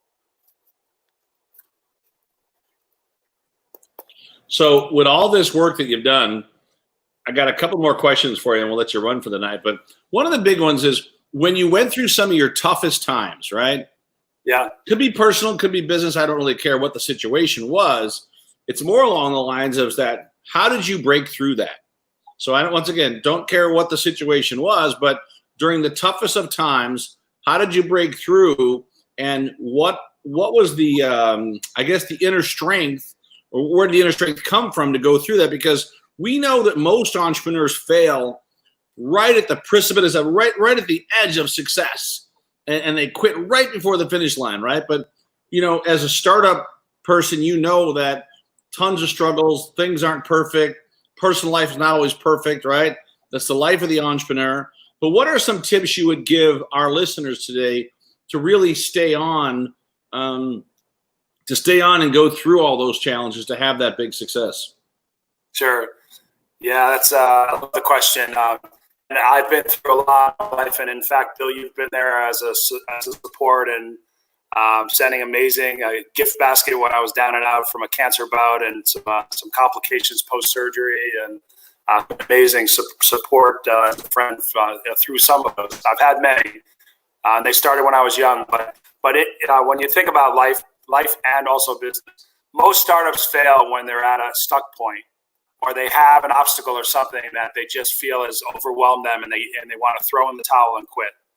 And I would tell everyone that starting eight companies, a founding team or co-founder of with those 5 exits, I can tell you a million times where I'd want to quit. But for me, the way I get through those scenarios is I find humor in everything. I try to laugh about it before I'm going to cry, and get those endorphins going and work toward a solution and figure it out. But what most people do is that you have an obstacle, and so you walk into the office and you put on the top line of a piece of paper, you write it down, and then you put a little box to the left of it, and then you think, okay, well, today I'm going to knock that out, check that box. Well, you don't, and you go next day and you write it down again the third day, and you keep. So we realize that when these obstacles hit, and it could be something in your personal life that's you bringing it into the office. Most likely, it's something in the business that's got you stuck, and so weigh on you, and it's going to hit heavier and heavier and heavier. And understand that you're not the first person to ever go through it. Okay, there've been a lot of people before, and there've been a lot who were successful and knocked down. There's some that failed. There were some that figured out how to break it down in smaller chunks and knock it out that way. So you need to figure out, that is get you to knock down that obstacle. And so you're going to create a memory to do so. And so when you knock that first one, guess what? Behind it, that's bigger. Then you've got that muscle memory to deal with it, and you're gonna. I look at an obstacle as much to over. Like I guess this is not breaking, but it's personal, and I've got my long personal stuff. I would not break me. But I found a way to get out and how to address those obstacles. You've got to be able to knock it down, get the next one's bigger, knock it down, and keep going. Because I guarantee you, if you don't, you'll fail. Because it's going to overwhelm you, or it's going to eventually just it's going to blind you, so you can't move forward in the business in one way or another. You've got to figure it out, seek counsel, and work with others that have had to go through that same thing and figured out how to get past it, and you will be on your way. And know the next one's bigger. I'm just like, okay, bring it. Like, I know it's going to be bigger. How big could the next one be? And you know what? It surprises me sometimes how big it can get, but you still figure out a way to knock it down and have some fun doing it. Now, what do you think is bigger, fear of success or fear of failure? Yeah, so I just got the chills when you said that. I never have fear of failure, because I fear failing is a learned opportunity, and so you're going to grow from it. So fear of success, I think there's more opportunities in that success of the unknown. Like, how big is it going to get, and how's it going to change? So many things in my life. So there are more unknowns on that, and those are good unknowns to have to worry about. So I lean toward fear of success in that, just really trying to visualize what it could be, and it's usually, if all goes well, it's bigger than something you've ever thought it could be. Yeah, that's the fun part, right? Is you start something not knowing how big it become, and everyone says, "Oh, you make it look so easy." I'm like, "Yeah, you see the 1 hour on stage. You don't see the 12 hours on both sides. Before and after the stuff you're doing." That right. And this is not a wig. Yeah. Yeah, and the thing is that everybody thinks that it's just you just show up and success just is there, but it's always that whatever you see on the outside, it's the glacier effect, right? And the glacier effect for entrepreneurs is that you see the success on top. You don't see the 90% work product below the water. And I think it'd be great if you could maybe finish on tonight. Is there a way people can reach out and get in touch with you? Do you have a website or something they can follow you on, or social media? Yeah, so all of the above. The best thing is to go to my website, which is AlecSpeaks.com. ALEC Speaks, SPEAKS.com. If you go to AlecSpeaks.com, tell you a little bit more about me. Let me put that website up there and make sure it's the right one. So go for it. So I don't post the wrong site. That's all right. Is that right there, AlecSpeaks.com? Nailed it. There you go. I love when it works out that way. So if you want more information about Alec, just go right there. I would vouch for him 1,000%. Love this guy. Always over-delivers and always a fountain of information, because everything you've thought about when it comes to building a business or exiting, he's already lived through. So last thing I wanted you to talk about for the next few minutes is tell us about what you're working on now. Which of the projects are you most excited about, and why? Yeah, so I guess the way to lead off on this, so I do three things. Half my time going around the world speaking on great stages like all of Bill, which I really appreciate. I also am part of a venture fund. The letter G as in George, G20 Ventures, which here in Boston does tech investments. So I'm keeping myself close to tech through. We've got our third fund that we've just launched recently with many successful companies that we've been building. It's a little bit unique because we've got Group of 20 stands for 20 stands for Group of 20, and there's about 20 or so of us that have made up the fund. But we're also going out and sourcing, vetting, selecting, and help scaling the businesses. We're not just limited partners that sit back and just write a check. So we're really, really active to make sure that portfolio companies do well. The rest of my time, I've invested in some things, but the primary thing is, I'm a co-founder of an innovation think tank, and we've got a manufacturing facility that does mostly metal-based manufacturing. And so we've sought out to look at billion-dollar markets that haven't been disrupted in 50 to 75 years, and people are comfortable accepting the products that are in those markets. And we've identified, well, there was a fourth one we sold. So we have 3 now that we've identified that are disruptive to those markets. So we have a consumer product, a B2B product, and a medical device that are disrupting the way things are being done today. So I'm most excited about that because some of those instances are saving lives of the medical devices and the stuff we're creating. Also, the B2B product was what affected folks as well. And then, of course, consumer product just making it better for people. And I'll just tell you, the consumer product is the Reacher Grasper cane. So we actually took two products in the market. The walking cane, which everyone is so used to seeing, that aluminum cane with the gray handle and the gray bottom, and it's got the adjustable thing in the middle. It's very light and not that great. And then the Grasper that a lot of people walk around in the home to pick things up or try to, if they drop something and so forth. So we actually have a patent, and the only cane that has a Grasper concealed inside.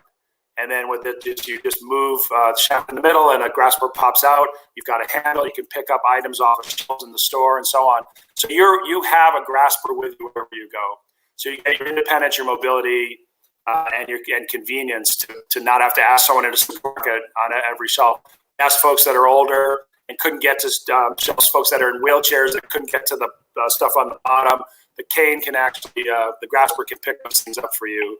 So that was very revolutionary and disruptive in a market that's been around for 75 years. Well, that sounds a lot like something you would see on TV being sold right away. Exactly. So let me know. My friends are over at a couple of these online network television stations, and they certainly sell enough product through TV because where are people going to go? They're all at home right now, so they're all probably watching their TVs or movies or whatever it is. But we had the SVP on last week from iHeartMedia, and he shared so many brilliant ideas on marketing your business direct through mobile, direct through every time they watch a video, every time they listen to a podcast. I mean, they're the number one in the world in terms of audio audiences. You know what I mean? So obviously, it's amazing how big their reach is through so many channels that you've got to understand that, Big Brother Media, it's good to have them on your side, so it sounds good, buddy. Listen, man, I love you. Thanks for being on. Always a treat. Any last words of wisdom you want to share? Yeah. So I guess I'd say a couple of quick things. The first one is it's go time. Like we are, stop with the excuses, stop with fear and concern of what's the market conditions. Just it's go time. Like, what are you doing today that's advancing something in your business? And then just stay the course. The second thing is I live by a mantra that a no means not now. So I never heard the word no. And it started when I was a kid. So hot summer day, I asked my mom for ice cream, and she'd say no. But I knew if we did a few chores or I helped her on a couple of things, I'd ask her again. She's like, of course, you can have 2, So now in business, when I don't hear no, that's just saying to you that when you ask somebody either for funding or becoming a customer or whatever it may be, their no just might be alignment and timing and other things. So I don't hear no, and I nurture that relationship, and many of those no's turn to yeses later. Don't just shut it off and assume, it's not a fit. It could be. It just might be timing. Well, listen, man, I'm going to let you go. Thanks so much. Awesome. As always. Anything I need to help you, just let me know. I'm always there for you. I appreciate it. Likewise. Love you, brother. Talk to you soon. All right. Take care. Bye-bye now. Well, I'll tell you something. If you didn't get good notes from that, I'm not sure what you're waiting for.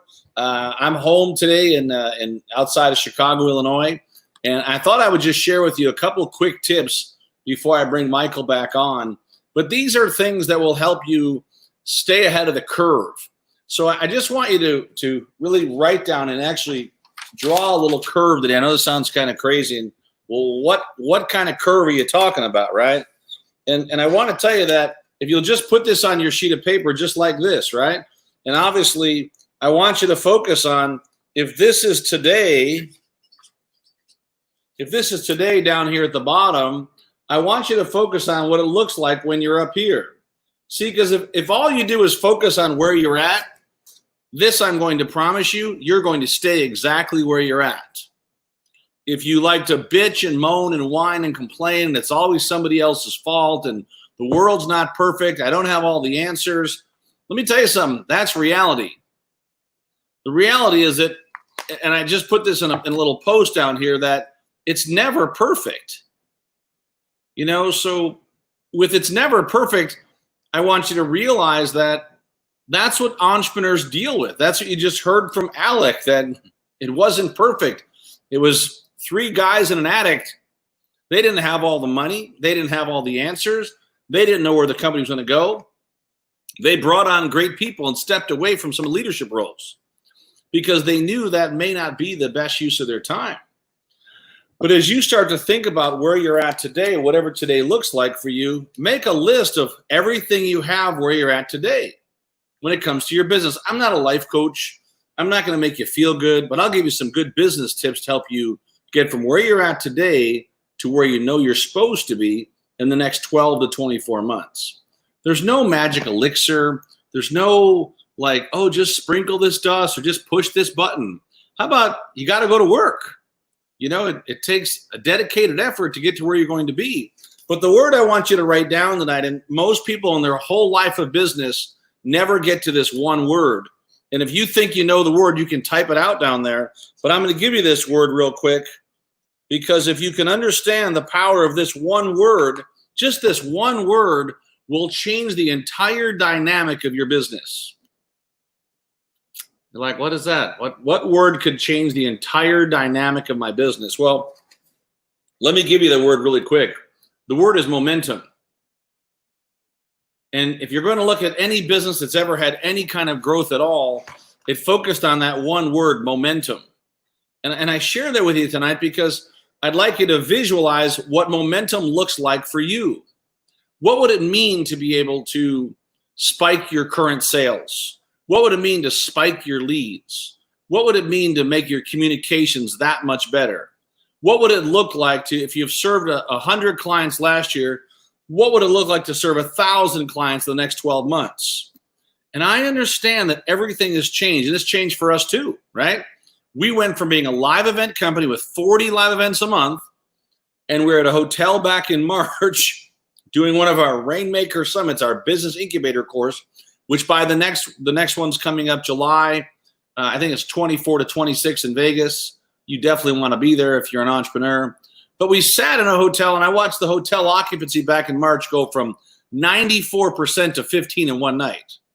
And the writing was on the wall that if we weren't willing to correct and continue, we were going to miss all the momentum, all the unlimited possibilities that the world brings for every business owner. And the secret you've got to rely on is that I want you to think about it. If you were to hit momentum in all areas of your business, who do you need to get there? Who needs to be on your team? What capital is required? Because this is the best time to get capital. Put together your best plans. Put together your best ideas. The government has money to loan. The SBA is aggressively out there looking for ways to stimulate small business America. I believe they've been given directives to stimulate small business America. I could be wrong, but I think this is the perfect time for the entrepreneurs to go out there and really do everything you can during this time set aside where you're not actively in your business out there in the marketplace to really re-engineer. And I want you to write that word down. You're hearing everybody talk about you've got to pivot. I don't want you to just think about pivot. I want you to really think about this today, and I want you to think about how do you re-engineer, right? How do you re-engineer your business? To understand momentum, sometimes you have to re-engineer your business. You have to do everything you've had in the past and put it to the side for a moment and figure out, how do I get to someone's home with my business idea? How do I get to their home with my products or services? Because the people that have gotten to the home, they've made a bloody fortune.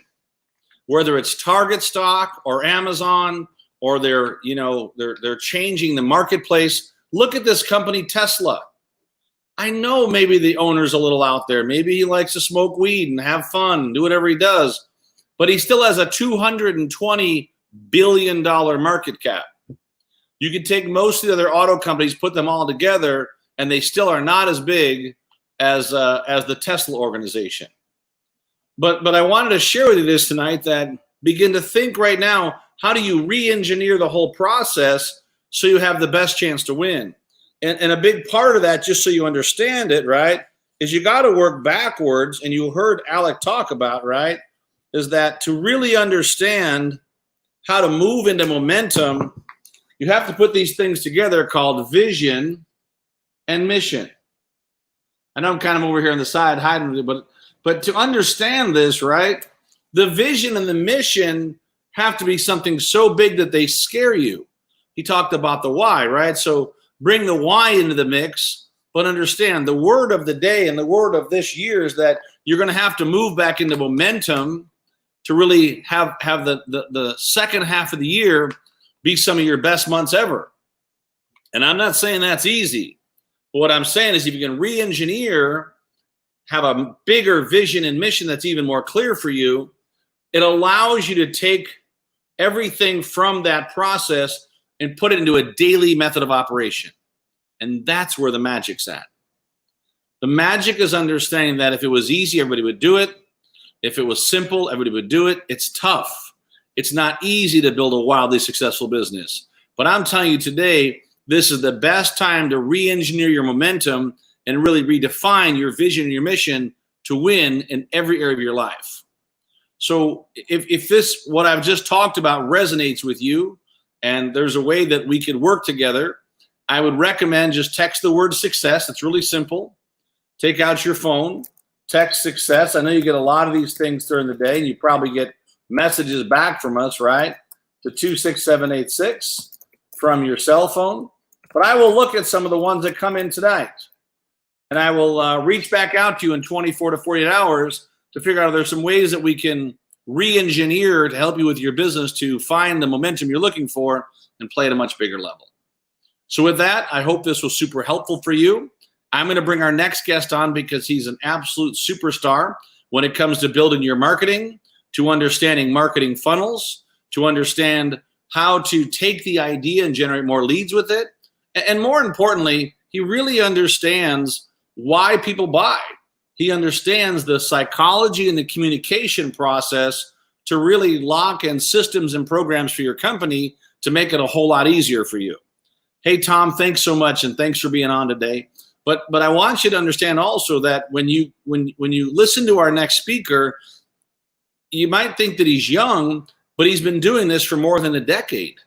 He's lectured at Harvard University. He has spoken in countries all over the world.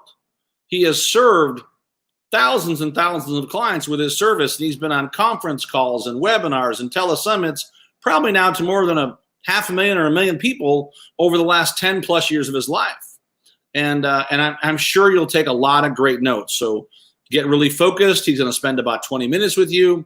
After him, we've got a very special guest that has launched a new board game called House Guests from Hell. You've probably seen some of that, but I want you to really tune in and really stay focused for the next 20 minutes as I bring on, obviously, I've known him his whole life. He's my son, Mr. Austin Walsh. Hello, hello. Hey, buddy, how are you? Good, how are you? I can hear you just fine. You sound good. Nice, nice. How we doing? I'm going to turn this over to you and let you run. Cool. Okay, love you. Talk to you later. See you back. Oh, wrong way. Other way. There we go. How you guys doing? Hope everyone's having a great evening or afternoon, depending on where you're at, I guess. We've had some great movement in some parts of the country and some other crazy movements in other parts of the country. But it's great to be here with you again for another online Power Team event. I got about 20 minutes. I'm going to kind of hop back into it. We've gone over lots of different things over the last, 2-3 months, however long it's been. On Tuesday, we really talked about, the funnel process and traffic and leads and that kind of thing. Today, I guess we can kind of discuss and go over some different systems that you guys can use and different tools that you guys can use to help grow yourself and make your business even better. And if there's anything that you want to talk about over this next 18 minutes that I have with you guys, feel free to hop in the comments and bring something up. So without further ado, I think one of the best things to talk about and do first off is talk about outsourcing. Like, a lot of us are good at some tasks, and some of the tasks we're not so good at. And so it's always good to find better people and other people that can help us with these tasks that you can work with. And so outsourcing is probably one of the best places to go, and outsourcing tasks is probably one of the best things that you can do as a business owner, as an individual, to help yourself scale even more. So the one that I like to use the most is a website called onlinejobs.ph. Now, the reason I like to use onlinejobs.ph is because it's super powerful for being able to actually hire people from overseas. So you can actually go right to the Philippines and post like some sort of a job, like a job I'm looking for this person to do this kind of work, and you can then go and get a bunch of applications. You can also just search people with their resumes and hire them right on the spot. If you go to the site, the front page of the site, you can go and see everything that they have right then and there. I mean, I'm here right now. You can, people are hiring, urgent hiring for business-to-business appointment center, customer service assistants, video editor, Amazon bookkeepers, Amazon inventory management specialists, accountants, talented personal assistant, all these different things. And the average employee is making around $400 to $500 a month, and they're very happy with that. And because you're hiring straight from the Philippines, but you're hiring people that speak really good English, that know a lot of different industries very, very well. And right now, I mean, just looking at the site, they have 53,000 job seekers, people that are looking for jobs, that signed up in the last month. So they have quite a few people on here that are looking for work. So first one, onlinejobs.ph. The next one is a more typical way of looking at this. It's called Upwork.com. Upwork.com. Upwork.com is basically very similar to the Philippines, but it's all American based. They still hire overseas, but you can now hire people from all over the world. It's a little bit more expensive if you go to the site. I like actually going to these sites while we talk about them. It's a little bit more expensive than something like onlinejobs.ph, but I would say it's a little bit easier to use. Once again, it's the same exact process of, I'm just looking to hire someone for this specific niche, this specific talent, and you can go to a site like Upwork.com and figure out whatever it is that you're trying to look for. And like I said, I'm just on the front page. They have people web development, mobile development, design, writing, admin support, customer service, marketing, accounting, and they have tons and tons and tons of different categories that you can go. I mean, we're talking 100+ different categories of people to hire, and these are all freelance workers all over the world. In the country that you can go and hire for probably more affordable rates than if you were to hire someone locally. The last one that I like to use, and I think this one is really good for a lot of people, is local universities. Especially right now, like local universities, you can find people that are really good, at web development and Chaos wants to say hi. Chaos, you want to say hi? Okay, say hi. Hi. Chaos wanted to say hi. You said hi. Good job.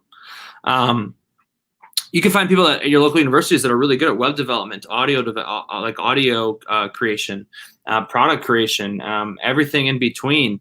And these are people that are going to have degrees in this field or may already have a degree in this field. And you can go to local university, maybe talk to a professor and figure out who's the best in their class or who's someone that is really good and dependable.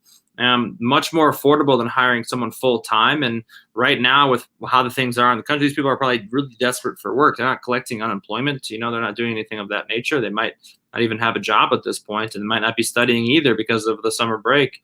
And so this is a great way to hire someone for a very, very affordable amount. So these are 3 that I recommend for outsourcing, delegation, that kind of thing. Onlinejobs.ph, Upwork, local university. And I also know Daniel Meyer talks about this all the time, but he's a great resource to talk to if you're looking to get anything delegated, especially when it comes to overseas type stuff, web development type stuff, online creation, product creation, anything of that nature. This is definitely a great place to go.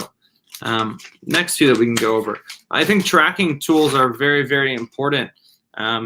I think if you're not tracking what's actually going on your website, you're missing out on a huge, and I was working with a client today and yesterday about, going through his entire process and figuring out what's working, what's not working. And the way that we looked at everything for him was a really simple site that a lot of you have probably heard of called Google Analytics. Google Analytics. Google Analytics is really awesome. It's free, doesn't cost anything to use, so use it. Here's my hint with Google Analytics. You have to actually log in. You have to plug it into your website. If it's not plugged into your website, it's doing nothing. All you got to do to have it is a Gmail account. They give you a little bit of code. You plug it into your website, you're good to go. It tracks how much time people spend on your website. It tracks how long they're staying on the page. It tracks are they going to different pages. It tracks where the demographic of the customer is coming from. It's a very, really good technology that allows you to really just track a ton of stuff for free.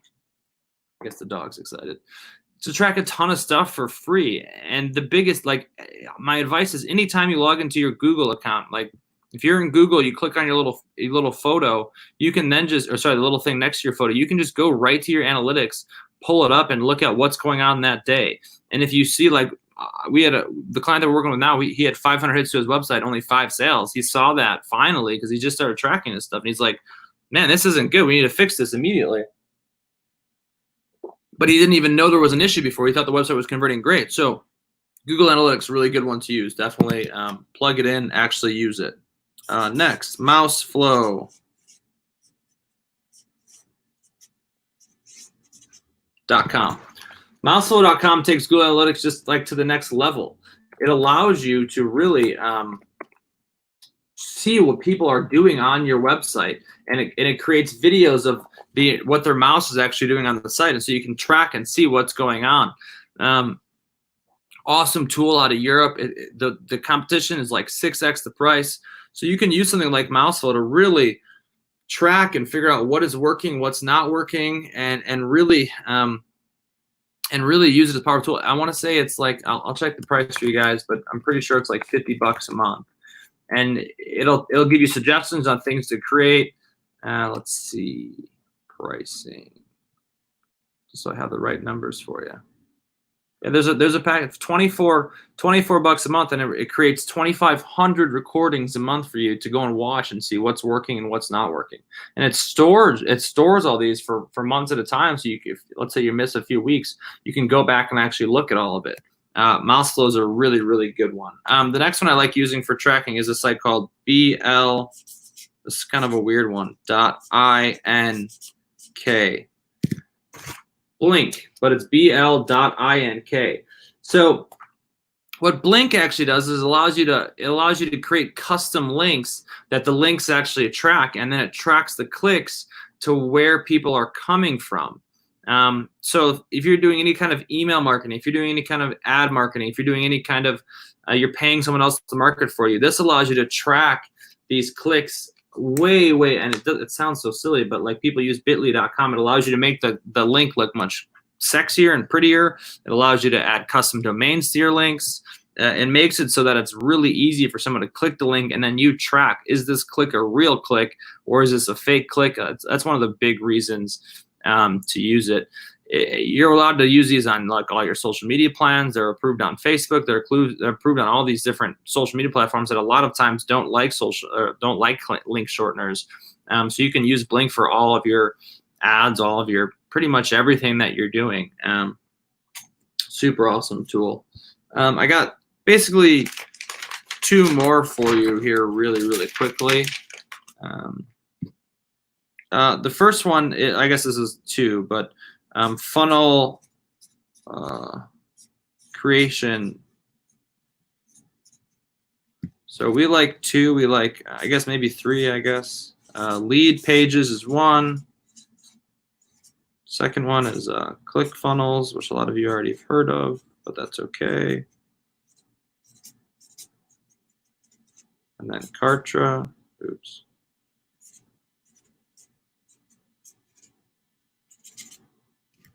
So we like lead pages, ClickFunnels, and Kartra. Ignore the squiggly line in front of the K. The lead pages and ClickFunnels are really just simple they're literally just funnel builders. Here's the thing with them, you have to still make sure the funnel's set up correctly, and we're here to help with you. We're here to help you with that. A lot of people will help you with that. You You just got to make sure the funnel's set up correctly and converts. Kartra is very similar. It does the same thing, but it just takes it to the next level, meaning that you can use Kartra to actually create a shop. You have your shopping cart in there to track your affiliates and really become a CRM back office for your website. But all of them are amazing. All of them have somewhat similar price points. I'm not going to go over which one's which. They're all good though. Like you're not going to make a wrong decision either way. Kartra has their own builder in there. It's pretty cool. You can totally use it. It's effective.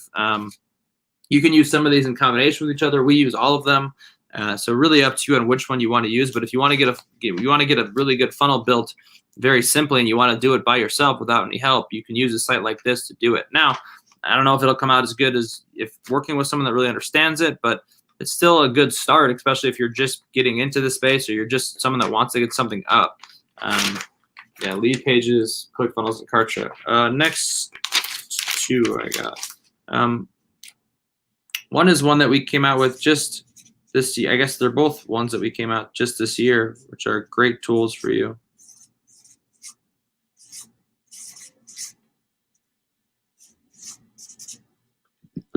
Sorry, I messed up my spelling here. Success Club 2020. I know those 2020 looks terrible, but Success Club 2020 is a great place for all of you in here that are enjoying calls like this to go and get access to all of this content. You get a few months of it for free. There's a free membership. There's a paid membership. The paid membership comes with live events when those come back. That comes with a lot more bonuses. It's free or $99 a month. Absolutely amazing tool that you can use to go and have a library full of content. And really, like if you like these Twitch streams, you like the calls that we've been doing, you like all the stuff that we've been going through, like this is a great place for you to go and get access to all this stuff for very little or actually nothing, depending on what you want. But all the calls for the last 3 weeks or 4 weeks, I believe, are all recorded in there. You can go and get access to all that. You can go pick topics. You can go and find speakers. You can go and there's so much stuff in there. We've been creating so much content for you guys that you can totally go through it all and pick what you want and what you don't want. So pretty cool. Next one is called Mobex Pro.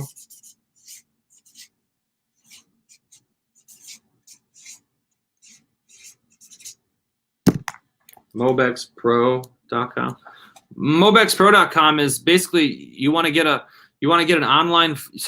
your mobile funnel completely built out. You want to be able to host online events. You want to be able to really scale without having to spend a ton of money. You want to have better open rates. You want to have like your autoresponders all built in. You want to have all the mobile landing pages built and be able to create multiple. That's Mobex Pro. Super awesome, super cool. It's something that we created a power team with a combination of a few other companies and joint ventures. I think it's $1,500. But it gets all your stuff done. And there's a monthly fee of $99. And the great thing is we set it all up for you. So you don't even have to set it up. We set the mobile funnel up for you. We do all the work. You just got to give us your content. We'll plug and play it. And you're totally 100% good to go. So these are the power team resources that I recommend. Success Club 2020 and Mobex Pro. Absolutely powerful resources that you can use to create your stuff for you. You'll totally dig it and love it. And at the end of the day, like I always like to wrap these calls up. Look, you guys have to do the work. You have to put in the action and put in the stuff. We can only help you so much. We can only tell you what to do. You have to take action at some point or another. And we at Power Team have offered so much ridiculously amazing stuff for you guys while this quarantine and while these issues have been happening across the country. Take action. I know Rainmaker right now, I think is like $9.97 for a single ticket. You get access to all the digital stuff. You get access to the online event, and you get your entire mobile funnel built for $1,500. You get access to thousands of hours worth of content for $99 a month. Whatever you need, we're here for. If you want to get access to have a conversation with me, you can text text internet to 26786. I know you get these text things all the time, so use it how you want. But you just got to fill out a few little forms, and then we schedule a call. And I mean, we're all here and very much available. You just have to reach out. We all have Facebooks, we all have Twitters, we all have Instagram. Send us a message. We're people, and we're totally here to help you and make sure that your stuff is rocking and rolling and doing well. And if you're having an issue with the business right now and it's not scaling or it's not selling right now, then reach out. Maybe we can help you. Maybe we have a different idea for you. Maybe we have some way to different spin on it. And at the end of the day, we're all in this together. So let's stay in this together and keep working on this stuff together. I enjoy coming out and doing these calls and talking to you guys about stuff. At the end of the day, though, action is so much more important than just learning about stuff, right? I think learning is great, but learning without putting in the work doesn't really work that well. You know, it's not a winning recipe. So I'll be back every single Tuesday. I'll be back on Tuesday at, I think 5 o'clock Central, 3 o'clock Pacific, and we're here at Power Team totally to help you. Michael, I like the headset. That's fancy. You like that? Is that good? And I'm telling you, Logitech, like $16. Yeah. But it's sound clarity. I can move around, and actually the vocal clarity has been great. I mean, there's fancy systems out there, the Yetis and everything, but I've started to use this. So, yeah, there you go. See, look at you. You know why? Actually, I don't need to do this. I know. I did a with a podcaster, and he's had about 1 million downloads now. And he wears one of these. He's like, yeah, because I move so much during my podcast, and I was driving people crazy with the sound. Mm-hmm. So I said, I do too, because I get these texts from the gentleman really well saying, sit still, sit still. So this works much better. The Blue Yeti is really good. Blue Yeti is probably the best. The sound's great on the Blue Yeti. Yeah. Yeah, so especially when you're podcasting and stuff. But all right, so everybody text the word internet to 26786, internet to 26786. Austin, thank you so much for being on. Appreciate you guys. All right, have a great rest of your evening. You too. Very simply, text the word internet to 26786. We're here for you. It's time to rock and roll. We're going to talk about games. We're going to talk about what, and then we're really going to, what I'm going to do also after we talk about games and the wonderful House Guests from Hell, the greatest game on the planet. I'm going to bring a gentleman on who has lived around the world, and what he's going to help you with is your business, and really from that virtual assistant aspect. But really, it's also taking a look at your business and how is it funneling through, and how much are you doing, and how much are you doing or working in. And his brilliance is also in artificial intelligence. So you're going to want to hear this. This is powerful. But first, without any further ado, there's an amazing game that with all of our live events, we play. And this game, the great thing is we brought it on as a game for people to have fun, and we realized that they created networks. They created networks that worked together. They created networks that played together, and people started to build relationships and then do business out of it. So the next amazing speaker I'm about to bring up, her family created this game. Without any further ado, is that Catherine down there? Hello there. Hey, how are you? Doing good. Glad to be here. It's wonderful to have you on. So will you tell our audience a little bit about House Guests from Hell, how it started from a game perspective, and how you saw it play at these business events? Sure. So House Guests from Hell is a board game that plays 2 to 6 players. And it actually has a team aspect to it where you can have 2 people to a pawn and they work together. But the game, it involves dilemmas and solutions. So you have to solve your dilemma with a solution card and present your scenario to the other players, and they have to vote on it. So this does have like a business application that can be used with the game. That was good. You got this down. The greatest thing was that we really did see people who were, creating a difference. And I don't, it's COVID, it's the timing, but it's time for businesses. So if you go to houseguestsfromhell.com, we're going to talk about the game here, but you can order it, and actually it's half price right now. And we use it within our business. What was that? Okay, that'd be great. We use it within our business. We use it within, there it is. Awesome. And we use it for our business people to get together and to work together. We've also done it in team and big events online. Can you tell us a little bit about the game, how it plays, and show us some of the cards and the samples? Absolutely. One of my favorite guests is the Yeti, or the Bigfoot. So this is like the bonus guest in the deck. We have 30 different house guests. And if you get this card, the only way you can get rid of him is if you have chocolate. And so in the game, you can actually steal from other players. And so if you get this, you're like, where's the chocolate? And so you're like, kind of like makes you chocolate brained in the head. And it's really funny to watch other players that get it. And they're like, anyways, we have Richard here as an example. And so there's 3 different places that you have to travel to on the board with your guest. So Richard has to go to the Fish Wrangler Island, the Swift Feet Ballet, and the Roadkill Tavern. So we kind of have like fun little entertainment destinations that you go to with the pawn. So you're rolling the dice, moving your pawn. And then on your turn, you'll be drawing dilemma cards from the deck. So here is a dilemma, and this dilemma is the gremlin. So your guest has a bad habit of, sorry, let me start over. Your guest had a tantrum and lit a cigarette under the smoke detector. So this is a vindictive dilemma. And so you, depending on what you draw from the solution deck, you kind of have to work with what you got. And so it really pulls on how creative are you in the moment, use what you got, push yourself outside of the box and try to solve it. And so an example of how you could potentially solve this dilemma is you could say, look, I have a cooler and there's beer inside this cooler, and I'm going to give my guest a beer if they will stop being a vindictive shit. Pardon my language, but you can bribe them. You could say, I'm going to drug my guest and they're going to go to sleep after dinner because I put pills in their dinner. So, I mean, there's like medicine, there's cleaning supplies, there's all different kinds of options to work with to solve a dilemma.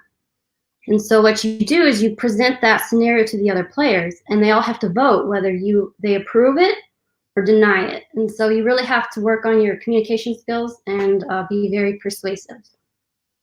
You know, the great thing too is as we all played it, and you know, we're all business people. You know, if you look at it, and the game is a development of your family, but it's a business. You know, the great thing about it is it translated directly to business, to the things that we handle and the things that we work on together, right? The things you never want to say, the things that you're not going to say, and all of that.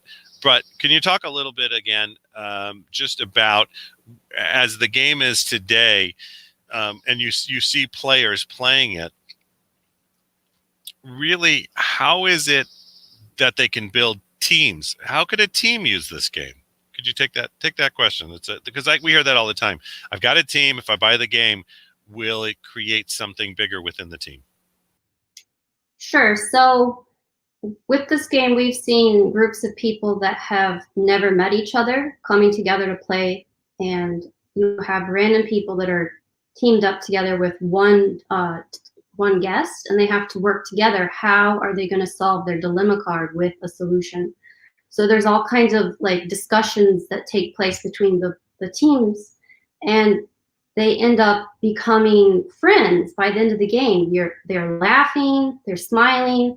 It really breaks the ice, and it sort of just, the whole table will just sort of start helping each other. Oh wait, no, you got napkins. Use that to clean up the dog poop, or they just start pitching in and helping each other. And so you can have people that don't like each other, and you put them together with this game, and by the end of the game, that's going to be a little bit softer. They're going to have a little bit more of a talking point. You know, funny things come up, and then people can tell stories like, "Oh, my uncle did that. Oh my gosh, da da da da da."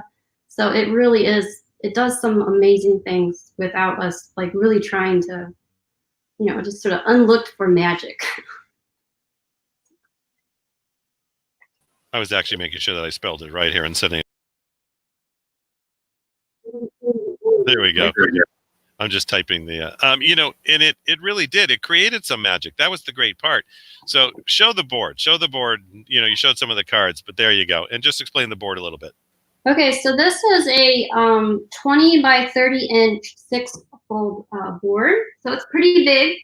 We got the game manufactured in the US, and this was actually the biggest size board we could have made. So if we could have gotten it bigger, we would have. Maybe next time we'll do 2 of these next to each other for the next game. So it'll be double the size. But I think when you have a lot of people around the table, you really appreciate having a larger space to move your pawn. So fun to have a little tiny cramped board. At least that's my opinion. But these are the entertainment destinations that you're traveling to. So this one is the Buffalo Saloon. And so this is hand-drawn watercolor base that was photographed and brought into Photoshop and made digitally that way. But it's all the artwork was old school.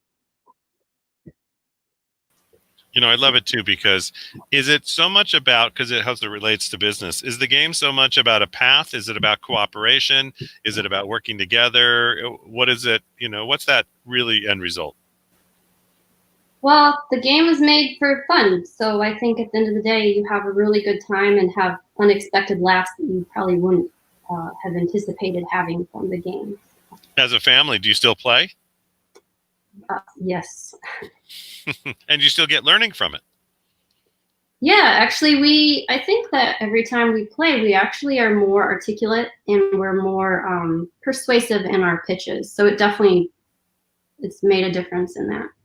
Which is a great, because it's the skill of, you know, the pitch, the negotiation, the be able to work with others that makes such a difference. It's great that as a game that helps you solidify that. Because I know people who've played it at our events several times. They're like, it's different every time, because the end the end result is different. What I learned is different. The way I presented it was different.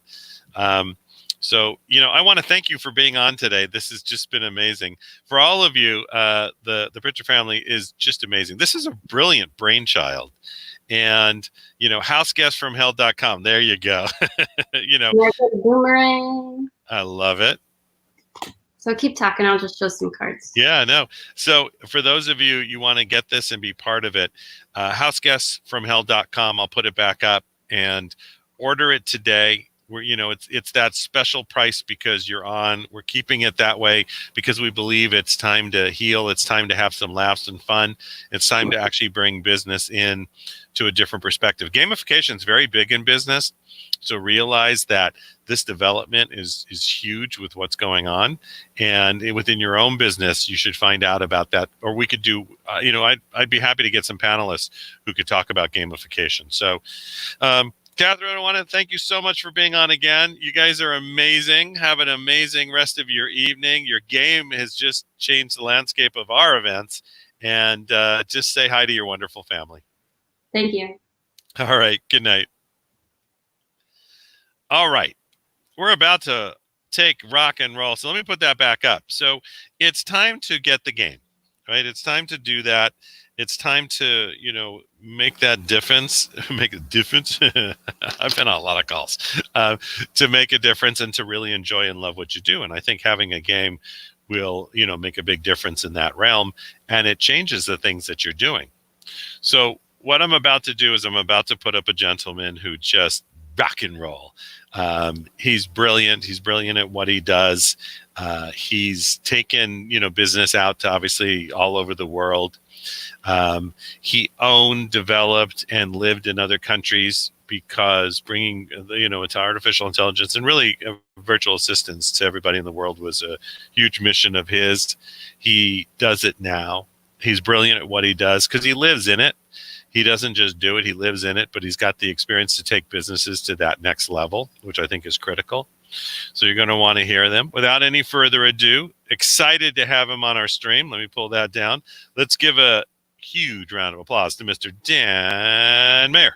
Dan, how are you? Hey, everyone. Hey, Michael. Good to see you again. Can you hear me okay?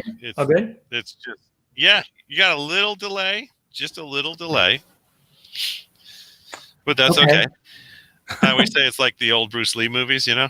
Yeah. There you go. You're back. You're back. Good. Okay. All right, thank Dan, you for a great introduction. That was awesome. Thank you. Yep.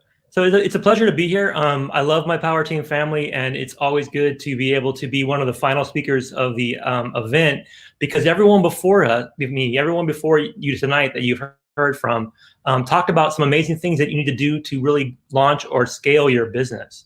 And that's really what I want to talk about for the next few minutes, is really how to scale your business and use tools that are out there. Austin talked about several of them.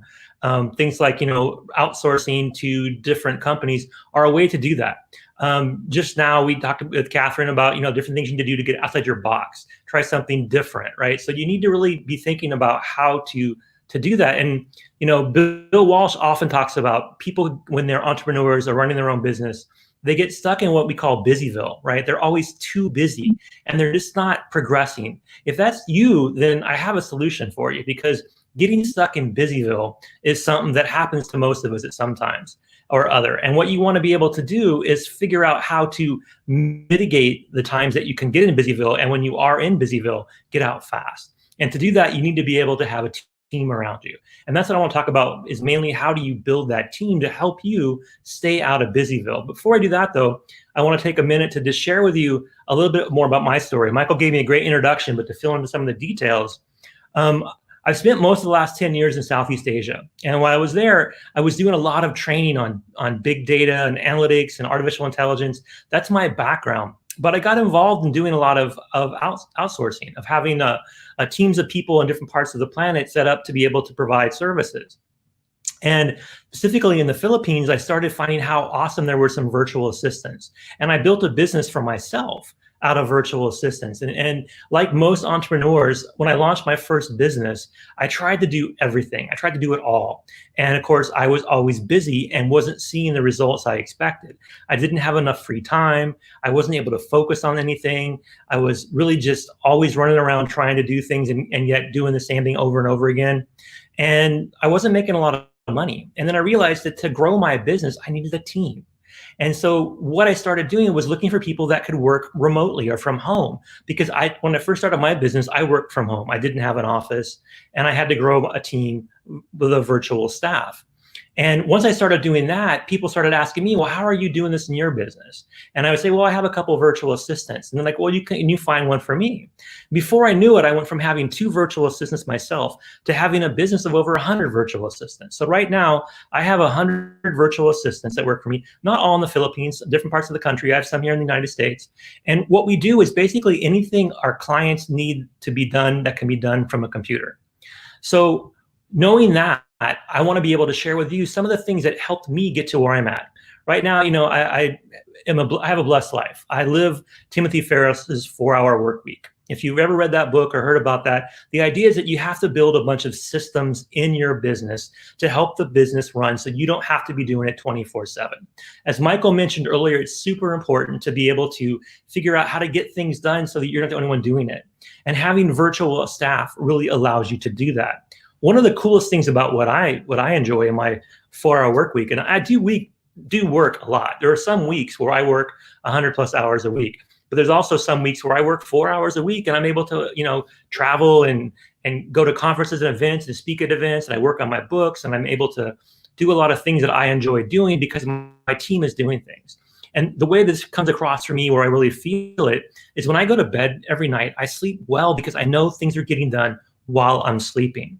When I wake up in the morning, things are already done. I mean, imagine this: when you wake up and you look at your phone and you figure out what's been done by your team while you were sleeping, you've got a head start on the day. You've already got things checked off your checklist before you even roll out of bed.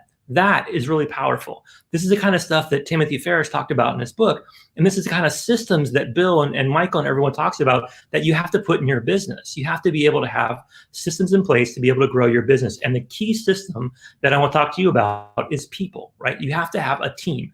A lot of what Austin talked about earlier was a team, putting people around you that can do things to free you up. That's super important. So I've been doing that for 10 years. I've been very successful at it. I have a couple dozen clients right now that are entrepreneurs, small business owners, coaches, authors here. And a lot of them are part of the Power Team family. And what we do is we help them share their message. We help them master their social media. We help them spread their marketing message. We help them do any number of things that can be done remotely from a computer. And we want to be able to do the same thing for you. But before I go any further, I want to actually walk you through how you know if you're stuck in Busyville. So I'm going to ask you a couple of questions and ask yourself, does this fit your life right now? Do you find that you never have enough time? When people ask you, can you go do something, is your answer more often than not, I'm too busy? If that's the case, that's a problem, especially if people are asking you to do things that are going to help grow your business. If you're trying to get out there and do something, whether it's a side hustle or your full-time commitment, if you're trying to grow a business, you want to have the flexibility with your time to go out there and do things that are going to grow your business. And you have to be the one doing that most of the time. Like me, I'm sure that you have noticed that the best way for you to grow your business is for you to be talking about it, for you to be sharing your story and out there, whether it be at events in person, networking, online, at conferences, with a book, with a blog, with a YouTube channel, whatever medium you want to use to tell your story, you have to make that front and center. And when you're stuck in Busyville, it's hard to do that. So one of the things that you can do when you have a great virtual assistant or a team of virtual assistants is you get your valuable time back, because you're delegating things to them that keep you from doing what you should be doing to grow your business. Another thing that I want to ask you is do you feel like you have a loss of focus? What I mean by that is can you never get anything done? Does this fit a description of you where you have 1,000 things in the works and they're all moving forward at some point, but none of them are getting to fruition? Are you jumping from project to project, topic to topic, never really getting anything done the right way? That's another sign that you're stuck in Busyville. And that's another reality check that you need to say, hey, I need to delegate some of this stuff to somebody else so I can focus. I'll give you an example of how I do that, right? So I record a lot of content on YouTube. I have a YouTube channel, and every day at 10 o'clock, a new YouTube video drops. And all I do for that is I create the video itself. I record it. A lot of the topics my team researches and comes up with, all the visuals and graphics you see in the PowerPoints and in the YouTube videos, my team comes up with. When you look at the actual production of the video, my team does the intro and the outro, the music, the closing and introduction slides, posting it on YouTube, sharing it on social media. I don't do any of that myself. I used to, and it used to keep me in Busyville. But now that I don't do that, I can focus on really creating cool content and sharing it. And that's where my niche is at. That's where I'm best at. I'm best when I'm creating something that can empower people, enable people, educate people, and entertain people to be able to do more than they were able to do before they interacted with me. And that's what I want you to do with a virtual assistant. That's why it's important to outsource some of the things you're doing so you can get that focus back. A great friend of mine, Mary Jo, once told me that what I do is I help people focus on what they do best by enabling them to hire for all the rest. So I think it's something really important to think about. If you're stuck in Busyville and you just can't focus, you probably need a VA to get your focus back. The next thing I talk about is loss of learning. One thing I've noticed that happens to me and happens to a lot of people when they're stuck in Busyville is they repeat the same mistakes. They're stuck in a rat race, in a wheel where it's just going over and over again. You feel like I've been here before. I've done this before. I'm not progressing. That's a problem. That's a sign that you're stuck in Busyville, right? So you want to make sure that you block off time to learn. And if you're like most people, you can't imagine yourself blocking off time to do anything but run your business. That's a problem, right? If you listen to any of the great, influencers out there, especially in the business environment, they talk about how they always read a lot, right? Whether it be Warren Buffett or Elon Musk or Bill Gates, they talk about things that they've read, people they've talked to, things that they've done to learn from others' experiences, to learn from others. We have to be able to do that to grow our own business. Taking the time to be part of this call tonight, to be on this event, and to be part of anything that we're doing with Power Team, it takes time to do that. So you want your business to be running while you're focused on learning. So right now, as I'm talking to you and talking to you about this learning stuff, I've got a dozen people doing things behind the scenes right now. So things are getting done in my business. If you were to go to my website, you would get a reply pretty quickly. It wouldn't come from me, it would come from my team. Whether I'm sleeping or on a beach or talking to you, you're gonna get some kind of reply. Same thing with my social media. Things are going out all the time on social media without me doing it. If you were to find me on LinkedIn right now and send me a message, you'd get a reply, but it would be my virtual assistant, right? I delegate almost everything that I do with social media. And that allows me to free up time to do more of this, to be part of events like this, to sit back and learn from experts. You have to be able to do that to get out of Busyville. And the last thing I'll talk to you about trying to get out of Busyville, something you'll notice, probably the most important thing, the easiest thing to recognize that tells you you're stuck in Busyville is what is your bank account balance right now? Are you happy with how much money you have in your account? If you don't, then you have to ask yourself why. Why are you losing revenue? When you set up this business idea, when you started being an entrepreneur, you had goals to be able to have a lifestyle that you'd be able to have more flexibility, more freedom, more ability to do what you want when you want. And to do that, realistically, we need money. So if you're not making the money you want, then you're losing opportunity. And this is how I break it down. This is how you know that you're making a mistake with your time and how you can benefit from a virtual assistant. Imagine this, to be a millionaire, if you wanted to make $1 million at the end of the year, if you had a goal, not just necessarily to make the money to be rich, but to make the money to have freedom to do more, to have more influence, to be able to empower and educate more people. If you wanted to make $1 million in profit, not for your business, but for yourself, and you were to figure out what that $1 million salary would be like as an hourly wage, it's like $520 an hour. So if you want to be a millionaire, you have to be able to pay yourself $520 an hour. Now think about all the things that you do in your business, for your business, in your business, about your business, everything that gets done in your business. How many of those things should be paid at $520 an hour? Probably not many of them. And this is what you want to do. You want to think about all the things you're doing in your business. And I'll ask you to do one quick exercise. Go ahead if you have some paper in front of you, or you can just imagine this in your head. In a column, write down or think about all the things you do in a given week to grow, launch, or to scale your business. What are you doing right now to operate things? Everything from social media to bookkeeping to balancing your budget to marketing, whatever you may be doing to run your business. List that down and notate how much time it takes you to do each of those things. Now, I also want you to think of a list of all the things that you wish you could do, that you would do if you had unlimited time and unlimited resources. Now, the things that are in that column that are things that you're doing now that are time consuming, that are boring, that are manual, that are routine, they're probably things that can be done for somebody for a lot less than $520 an hour. They probably can be done for less than $10 an hour. So those are the things that you want to delegate. So you free up things from that column so you can get to the column about the things that you want to do, your passions, the things that you know are going to make a big difference, the impact you want to leave on the world has to have these things happen. To get to those, to free yourself up, to give you the focus, and to allow you to learn how to do those things, you've got to delegate. So at the end, you want to ask yourself, what are you doing that can be done by somebody else for less than you pay yourself? That's really the question you have to ask. And if the answer is X, Y, and Z, well, then that's what you delegate, right? So with my company, Sonic VA, and we're in a partnership with Power Team. And what we do is we help people, entrepreneurs, speakers, authors, coaches, people like us, to be able to free themselves up, to help them get more focused, to figure out how to really be more profit driven. And we do this 3 ways. There's 3 things that we focus on. When I have a virtual assistant that I work with, one that we work with you, they're going to do 3 things. They're going to be more consistent. They're going to give you more clarity, and they're going to give you more certainty. Not just what they give you, but what you give your clients. And this is really key. When you think about consistency, people buy from you because they know what they're going to get. There's a reason McDonald's is the most popular food chain in the world. There's a reason that Toyota is the most popular car brand in the world, because they're consistent. Every time you buy a Toyota or eat a Big Mac, you're going to get what you expect.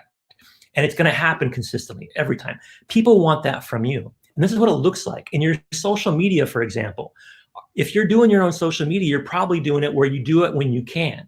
And maybe you don't want to let go of your social media because you think that you're the one that does it best, which may be the case. When you're on social media, you're probably engaging and entertaining and attracting the people you want to be able to do that with. That's great. But the time it takes you to do that is a challenge. But the biggest problem isn't the time.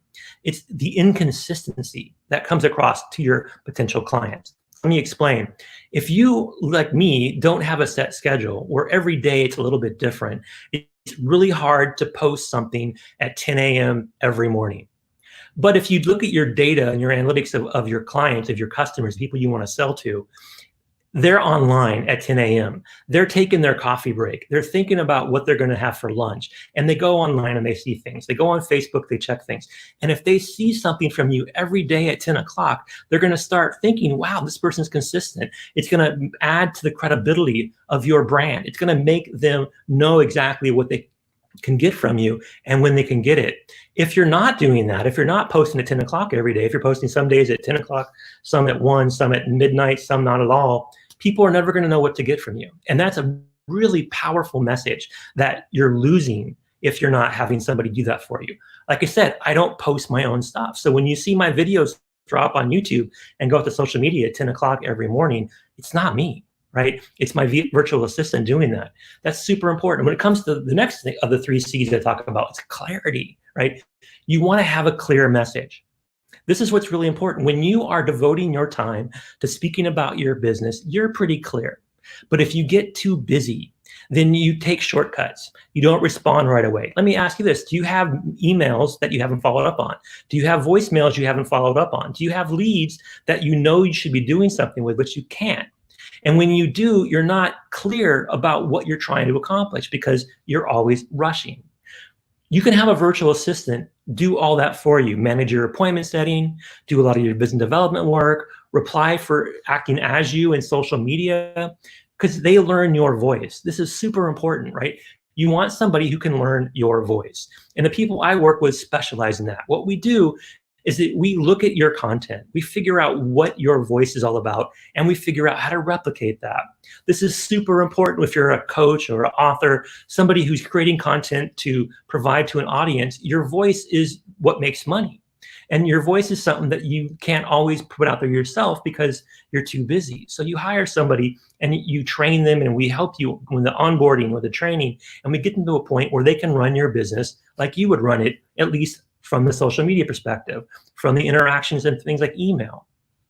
Again, for example, I get LinkedIn messages every day and I don't reply to most of them. My VA tells me when there's certain ones that are personal or something important that I should look at, I do those. But most of my messages to LinkedIn, my VA knows how to answer them just like I would. If you look at my marketing content on my videos and my YouTube channel, you go, wow, Dan's got a certain brand, a certain style. He's really consistent at it. And I know that he uses a lot of blue and green. And I know that he likes this whole concept of global and the earth. It's in all his marketing stuff. Well, it's only that way because my VA is always doing that. I could never be that consistent and that clear in my messaging. And the most important part of the 3 C's is you have to provide certainty, right? People want to be certain about what they're getting from you. They don't want to question it. And if you have a good virtual assistant doing things like YouTube videos or Facebook ads or managing your social media or creating content for you, writing blogs, recording YouTube videos, putting together images, using tools like Canva, whatever it may be, whatever you need to have done, it has to be consistent and clear, and it has to create certainty. If you're doing that, then you're going to be much more successful. You should have a virtual assistant help you do that. That's how I grew my business. That's how most of my peers grow their businesses, is because they have people they can delegate to. Every speaker that you heard tonight talked about things that you need to start doing or do more of to become even more successful than you are now. And every one of them is going to take up more time. So the key is, what things should you do? And what are the things somebody that works for you should do? So if you're interested in getting started with a virtual assistant, if you liked what you heard all day today and you want someone to help you implement things, then you can do one of 2 things. You can text the word data, that's DATA, to 26786, data to 26786. You'll get a reply back. It's a form, a simple web form. You fill it out. All we want to know is, what are some of the things you're thinking about outsourcing, about delegating? Is it social media? Is it Facebook ads? Is it email campaigns? Is it inputting customer information into a CRM? Is it data mining leads, looking for new places for you to speak or to promote your book? Whatever it is, just give us a couple lines of ideas of what it is that you want to outsource. And when we get that, we're going to find the right VA for you. I've got a proven recipe to find really good VAs. When you go out there and go to things like Upwork or Fiverr or even online Jobs PH, you're going to probably get a good person, but it's a crapshoot. But with me, I'm going to guarantee you're going to get a good person because I vet these people myself. My team is really, really good. We hire the best and we keep them around. They're very, very what I call sticky, right? I've had VAs that have been with me since 2013. And they do it because they're my employees. I treat them like employees, and I only bring on clients who do the same, right? So the idea is that you want someone to represent, to run, to be your right hand in your business. And we want to find that person for you. So again, if you're interested, text the word data to 26786. Michael, that's my talk for this evening. I don't know if you want me to answer any questions, but I think that's it. There you go. I had to get that mute off. There you One go. thing that always comes up is, when people reach out for a virtual assistant is, they don't know how to start them. And I know you go through that, but the process of getting a virtual assistant, how quickly they can get up and running in your business. Can you talk about that a little bit? That always comes up. Yeah, great question. So I usually say about 3 business days. right? So if we have a talk, you and I have a talk about what you need in your business, you should have a VA starting for you within 3 business days. That's the typical turnaround time. There are some people that can do it faster because they have a pool of people they just plug in. I don't do that. I find someone that's going to fit you. I do have a team that I can choose from, but I also sometimes go out and find that person that can speak in your voice. So 3 business days is about it. And then as a minimum requirement, I would say you need about 10 hours. If you do less than 10 hours a week, they're not going to be able to have enough impact on your business. So 10 to 20 hours is a good starting point. You shouldn't be paying more than $10 an hour. If you pay like $3 or $4 an hour, you're probably going to get what you pay for. You might find some diamonds in the rough, but you want to find that sweet spot. So 3 to 5 business days, 10, 20 hours a week, less than $10 an hour. That's kind of what you're looking for as far as trying to get started. When it comes to actually the onboarding process, I will walk you through that. I will have an account manager, a senior VA of mine, also be your primary point of contact, and I'm easy to get a hold of if there's any need for me to be involved. But I hire the best, and my secret sauce is that most of my employees are work from home moms. So what I look for is people that have worked in call centers. So if you call 1-800 whatever, you're probably going to get a call center in the Philippines. It's more than a 50-50 chance.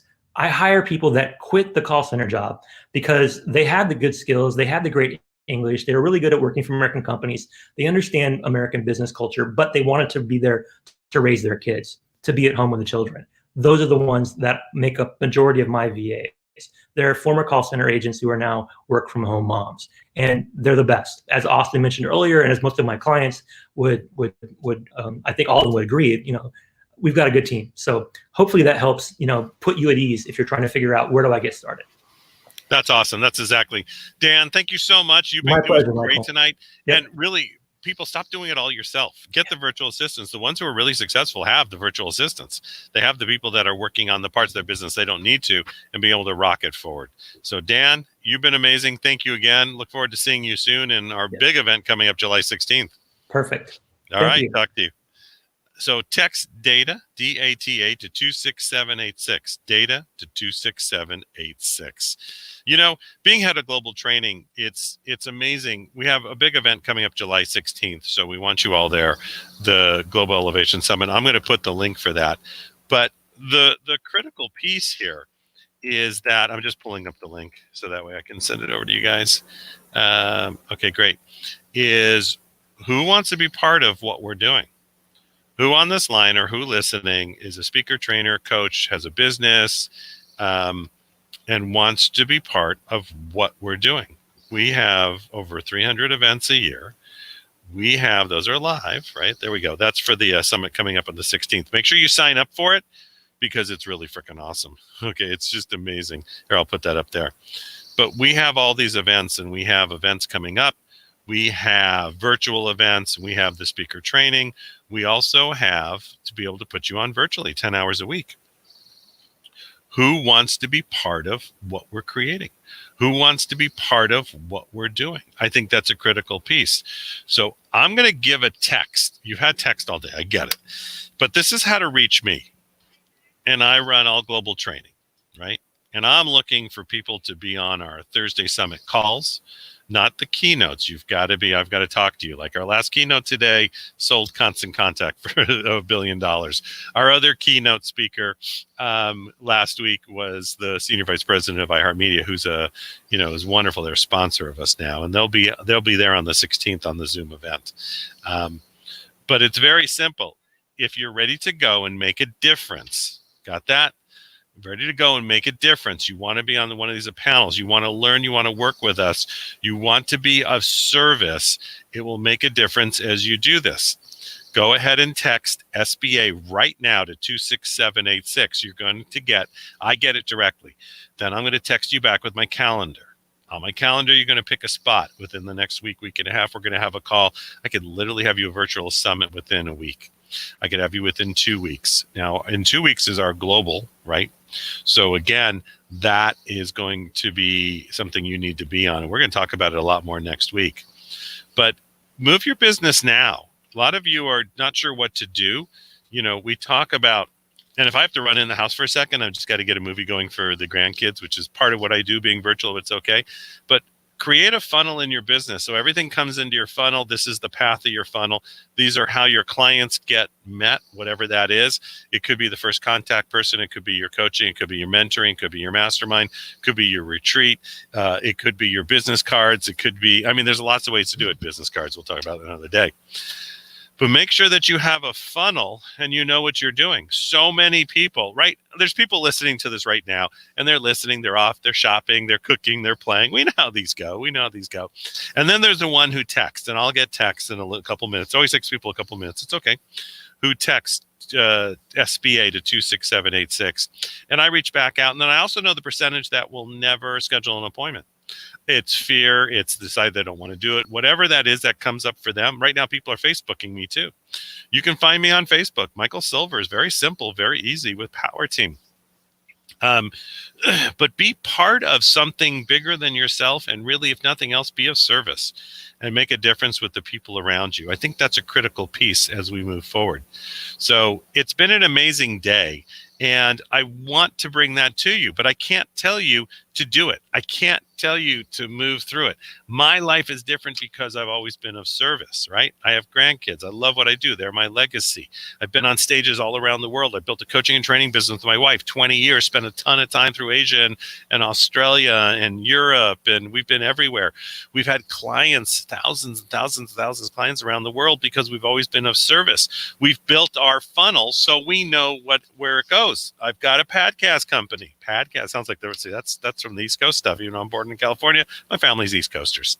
I have a podcast company. We have so much together, and it's truly about you making a difference. So today, what did you learn? You learned about inclusion and leadership. You learned from our panel who have traveled the world, right? And they've all been in front of major audiences, how to get things done right away, to meditate, take your time, to work your business, to work on your business, not in your business, to be that virtual assistant, to work with that virtual assistant so they rock and roll you, and to make a huge difference. I want to thank you all for being on. I want to thank you for being part of this. You've been with us today. I think it was a great day. So what's next week? Monday at 6 p.m. Pacific Standard Time. Well, actually, Sunday. I have to ask if Bill's doing it this week. Is Bill Walsh Live. On Monday at 6 p.m., I do a Success by Design, really a vision to wealth, and we take a look at entrepreneurship and our Mobex Pro and how to put that into your business system and how to create your funnel.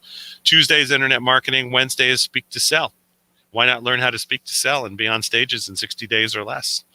Virtual and live. If you can't go live, go virtual. Thursday is our summit again, our summit next Thursday. And then the next week after, on the 16th, we have our global summit. I'm also going to have a mastermind for those that are interested, a virtual mastermind. So we'll do that together. We'll be promoting that worldwide.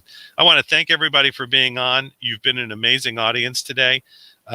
We love you dearly from Power Team. For myself, Austin Walsh, Bill Walsh, and the whole team, you guys are amazing. And I will talk to everybody very, very, very soon.